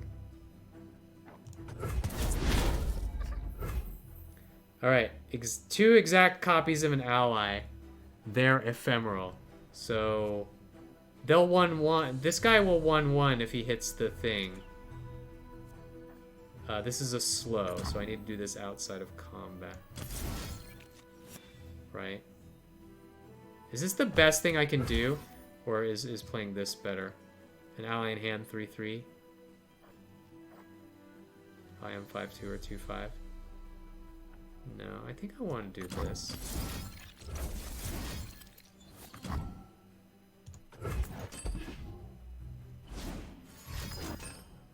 What did he do? What did he do? I didn't see that.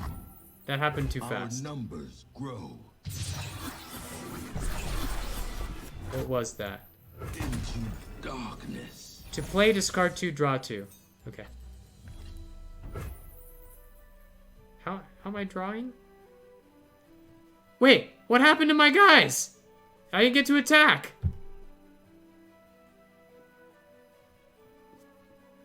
Did I need to have them on the board? What happened there? Did I need to have them on the board before I cast that? Yeah, explain how I effed that up. Somebody, please. I think that's what happened, right? Like, I cast it. You didn't have the attack token. Oh, Jesus, I did it during my opponent's turn.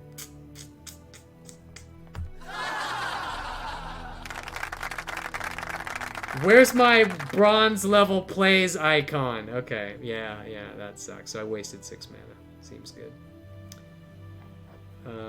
We got Jinx now, but my hand's not empty. She's still a 4-3. 2-5 or a 5-2. So I need to save 3 mana so I can save this guy. So I can only spend. I have 8. So I can only spend 5. So a 3-3 that gives something 3-3. So I guess I give Jinx 3-3. Yeah.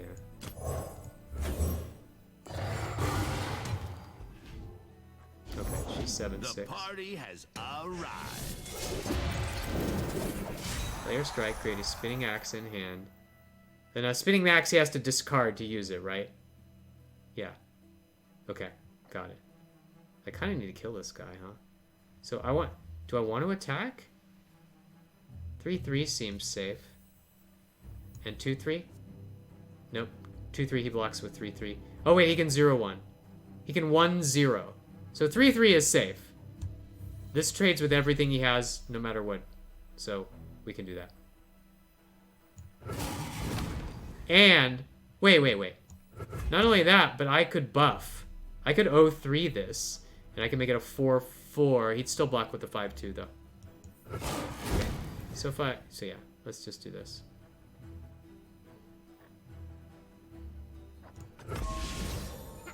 Hey, buddy. I'm totally fine with that trade. I could even buff this right now. But I kind of want to save it to save Zed if he plays another one of these AoE guys. How do I feel about just taking this out for free? He has 5 mana, so he could play another one of these. So I'd rather save this. I'll just trade it.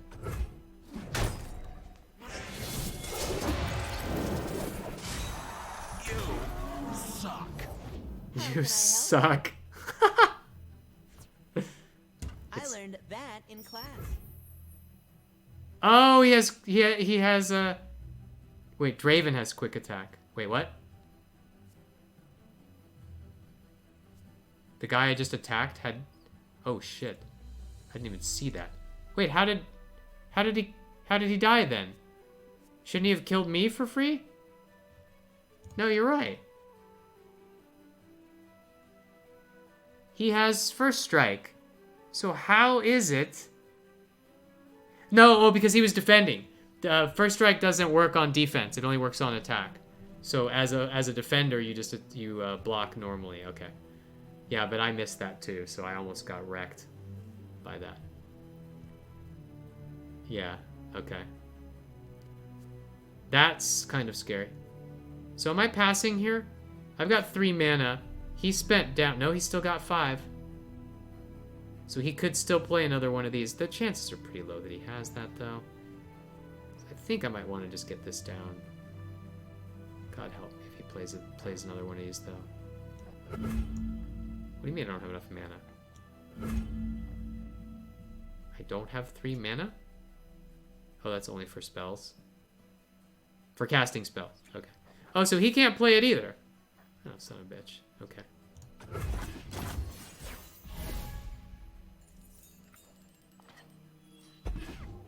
Did I just miss an attack opportunity? Got me good.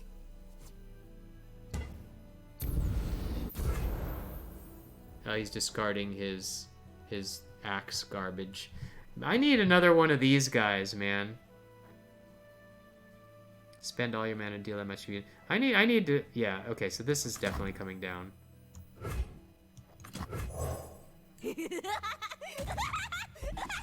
That's a funny sound.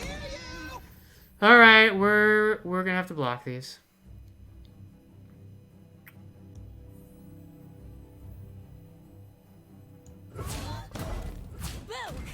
He's gonna use his spinning axe, and I'll use this to save her. Probably, right?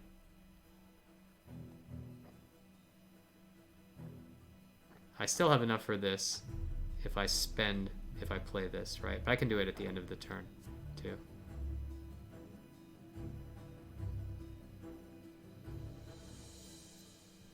Wait. Oh, can't. Okay. So he's gonna buff that, right? Throw his last card away to do it. Okay, and then I will O3 her.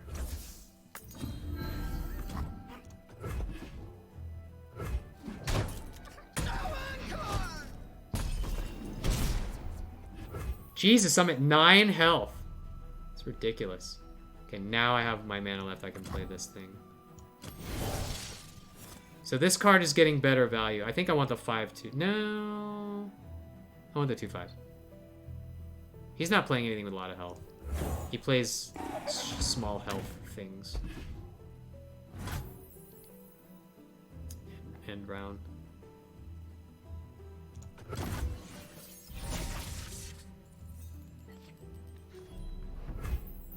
Okay, if he casts the 5-cost 1 AoE thing, I'm gonna be pretty sad.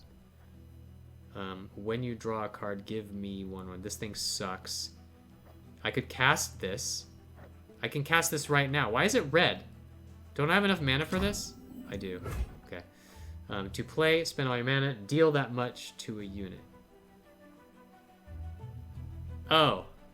I could cast this for 4 too, huh? Okay. I see. Just cast whatever I have. I think it's time for this. Yeah, I'm gonna do this and just kill the 2/1 probably. I mean, I might as well get this out too. Don't worry, I've read all about this.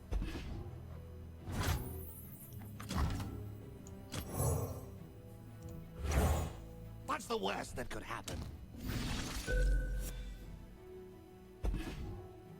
Immerse yourself in the unknown. 1, 2, 3. I'll give you to the count of 3.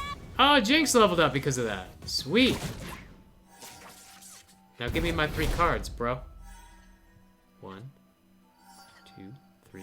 Wow, here's all my low drops now, right? So he cycled because of that. So I just send them all in, right?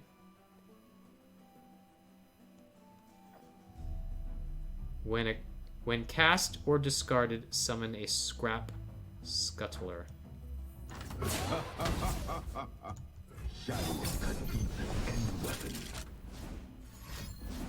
Oh, that was dumb. I should have left space for the Z clone. What is this? Kill a unit with 3 or less power. Oh wait, so does that mean this will give me a space for the clone? If this happens before the combat, then it happens. And he'll level up, which is awesome. Okay. Oh, wait. Yeah, so this is actually... That worked out for me.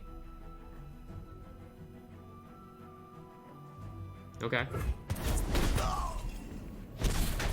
Oh, it didn't do it. Why did that not happen?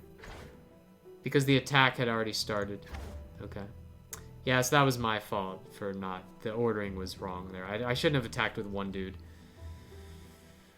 Okay, but whatever. We're winning now. I want to leave room to summon something. When I'm summoned, refill 2 spell mana? Whatever.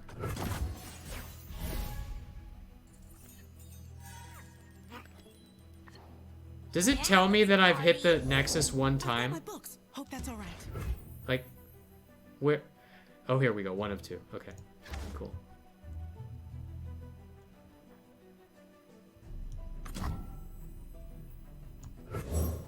An apt pupil.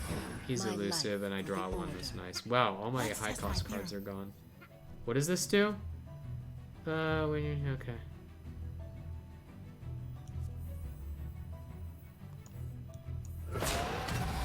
Sure.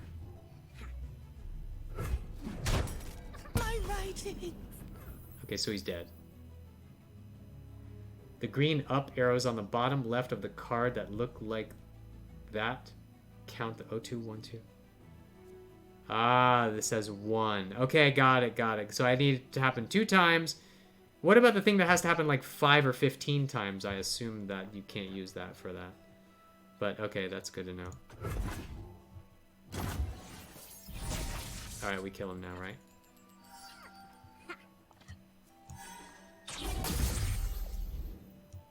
Follow the wrong master. Embrace the shadows. He leveled! Not that it matters. Alright, we beat an AI, guys. We beat an AI! Oh, I got XP for that. Oh, nice. Nice. Oh, quests. Quests work against AIs. That's awesome. Okay. Alright. Sweet. Sweet. 200 to 400 towards the next thing. There's a surprising lack of sound effects on the screen. Alright. So, can I pick who I play this against? It just says verse AI. Can I pick the AI? I'm gonna play this one more time now that I'm familiar with it, and then we'll go to a different deck. Well, are there not multiple AIs? It's just AI. Okay. Oh, they random it. Okay, so that's cool. So I'll play against different AI. Sweet. I haven't seen it 15 times. There was the one that said summon 15 puff things into the deck. And then, but it's probably 5, 5, and 5, so it's probably 3 little chevron arrows. That makes sense. When you summon... So this guy's a good starter. Quick strike. So these 2 are good. I don't know if I need the 6 drop.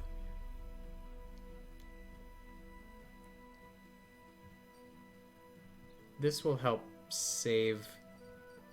So I play this on 2. I play this to save him on 3, and I kill something with 2 health. I don't know, man. My hand gets emptied so fast that it does seem like keeping this in hand is good. Let's just try it. I don't know. I have no idea how to mulligan this game. Nice pick up there with 3. Hey, he looks like this guy. What is this? Who am I playing? Spider Swarm.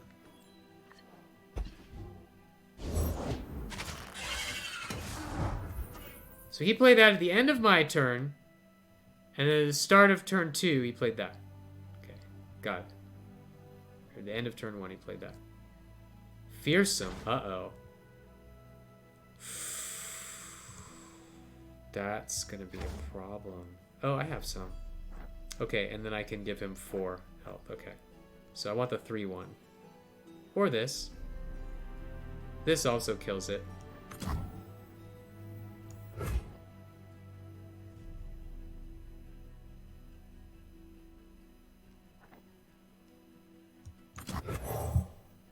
here's with me. They're the adorable penguins of League. Nice, okay. Hey, wait a minute.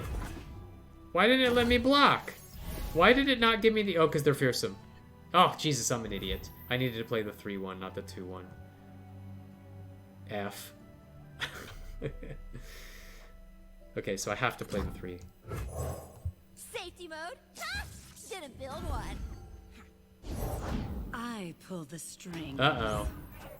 That's a problem. Jesus, man. I'm gonna get wrecked if I don't draw my AoE card. I got 2 mana left, so all I can do is... I don't have 2 mana. I have 1 and a spell mana. Okay, soon to be 2 spell mana. Okay, but I can attack. Who had first strike? Elusive, so they can't block me. And this has quick attack, so I get a free attack with both of these. Full speed ahead. Free kill. Should be. Yeah. What's that? What's that? Let me read it! Struggle. They'll enjoy it. If an ally died this round, summon 2 spiderlings. Shit. Is that her skill? Did I Let just me not... change into something more comfortable. Oh my god. This is... We're getting wrecked now, right? Stop doing things. Okay, so did I just miss that she had that innate ability? Or did she cast a spell that said if an ally died this round? Crawling sensation. Oh, that is the copy card of Elise, right? Ah, so she played that. That sucks. Okay. So I need to defend and buff. So I need to save 3, so I can spend 3 mana, basically. So it's time for Zed, right? Yeah, because they're all fearsome, so I have to play Zed anyways. Do not fear the shrouded path.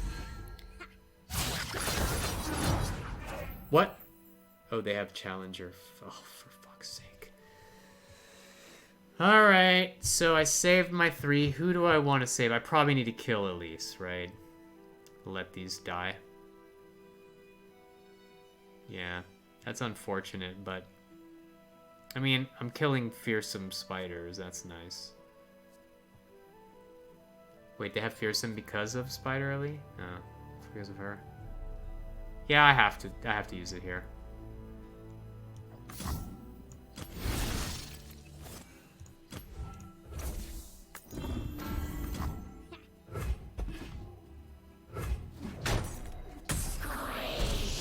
Oh, they lost their. Oh, it doesn't matter. It doesn't matter. I still feel like I'm getting completely wrecked here. Jesus, yet another one? And another, and that? So in his hand he had 4 Elises over 2 turns? Holy crap. Give me that 5-drop. Give me that 5-drop. Where is it? I need to kill her. Holy moly. Yeah, he's never hitting the X. He's never hitting the Nexus. To play spend all your deal that much to a unit, so I need 3. I can get that on the backside on the other turn, right? So this is my attack phase. So I guess I need to get Jinx in play, right? I could also get 3 and 2. But these are all fearsome, so I need things with more attack.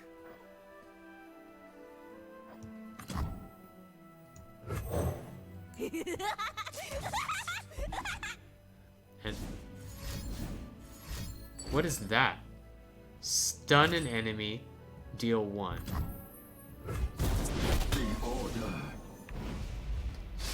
moly. Well, he's out of cards, but Jesus. Stunned, so I can't do anything except pass. Okay. Oh, I could deal 1 to something. Yeah, it's not worth it.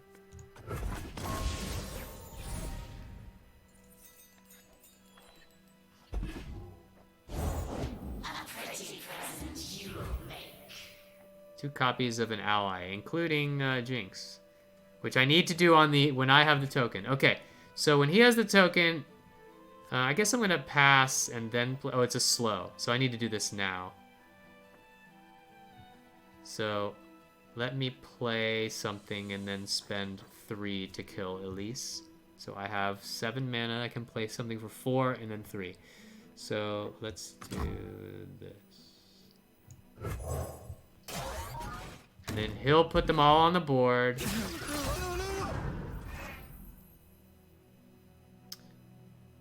Oh, I can't play this now because it's slow. I needed to play it. I needed to play it before I did this. Son of a bitch. Oh man, still learning. Did fearsome. So all I can do is put it here, right? Yeah, I have to put it here. Oh my god, I'm getting wrecked.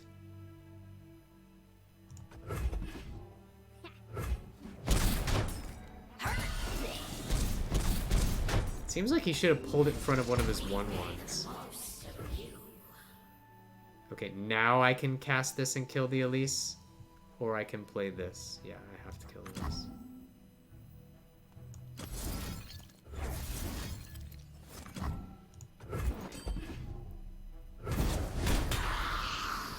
Jesus, man. Getting completely trashed here. I'm at 5 life. Alright. Not ready for this yet. Summon 2 copies of a minion. Yeah, it sucks. So I think I just played this and this. There's only one fearsome guy. So I die in 4 turns.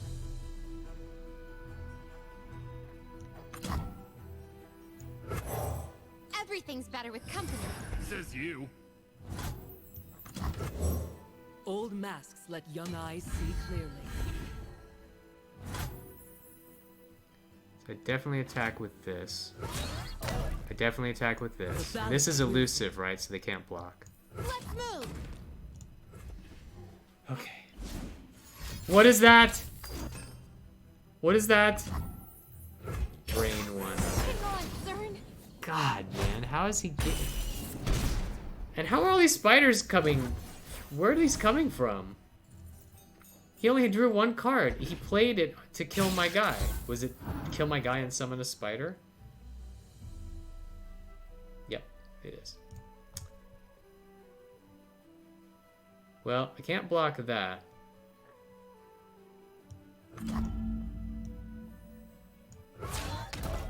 Defy and resist. Down to 3. Oh my god, how does he drawing the nuts? You still rise. Down to 2. Holy shit. Okay, it's 2 and 6, I guess.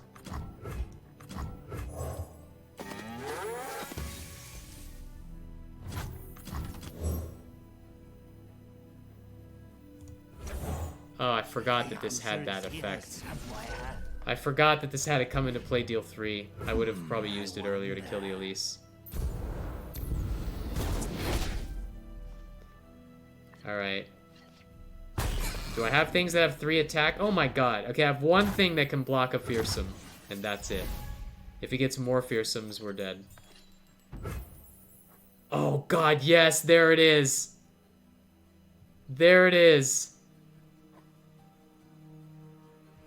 Do I use it now or wait for him to commit his last thing to the board? I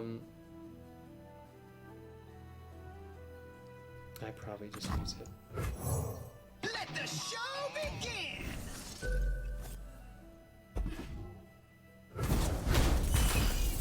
Holy crap. This is so close. Of course. Of course. Okay, is there anything I can do to that? Let's make this a 5-2. So now I can block that at least, right? Okay, so she has no cards in hand. So we will just take these. Wait, what do I have left? I have 3. These are all dudes. I don't want to play my 6th card. Give other allies 1-0 this round. Oh. Yeah, we're doing that. Oh, fuck. Okay, we're not doing that. Yes, block and die. That is fine with me. That's fine. I don't mind. I need to get rid of anything that can create fearsome guys. Her signature card, that's what they call it? Okay. Oh yeah. Defs. He's got the attack token. Drawing my big boys now. That's good. That's good. So we just end round. Stabilized at 3 life. I hope he doesn't have a deal 3 damage to the Nexus, like, just ripped off the top. That would be ridiculous. How much do I have? 6 and 5 is 11. 13, 14, 9. I have 19 damage, but he's got 2 cards. So if he stops the 6 and the 5, then I've got 3, 4, 5, 6, 7. And if I 1-0, then I've got 8, 9, 10. And I only get 6 minions. So I can 10 him. That's the most I could possibly do. Wait. That's not true. This is elusive. This is getting through. So I think we just win. He can't stop. He can stop this and this. So 6, 7, 8, 9, 10. So I need to play this. Courage masks the heart from fear. And then just attack with everything.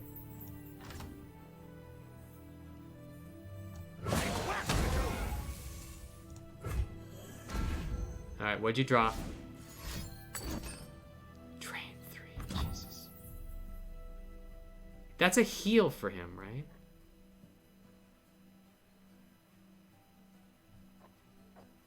I mean...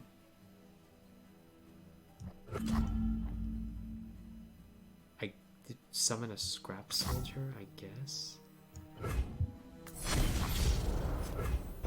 Did that fizzle because it goes on to supposed to go on the board? Jesus Christ. Alright, I go. I thought summon went in your action bar, but summon goes onto the playing field. Playing goes on to the action bar. I'm still learning this. Still having some senior moments here, guys.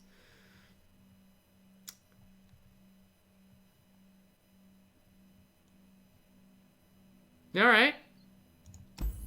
Finished a couple quests. Ooh, silver box.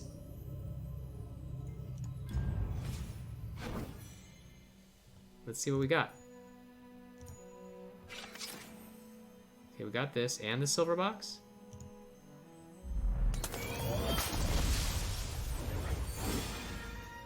Braum. Did I already have Braum? I don't know if I did. And if I did, what happens? 2 cards. Pornos. Twitch Police.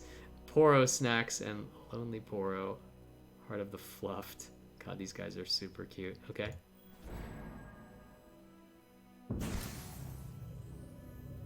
Silver chest.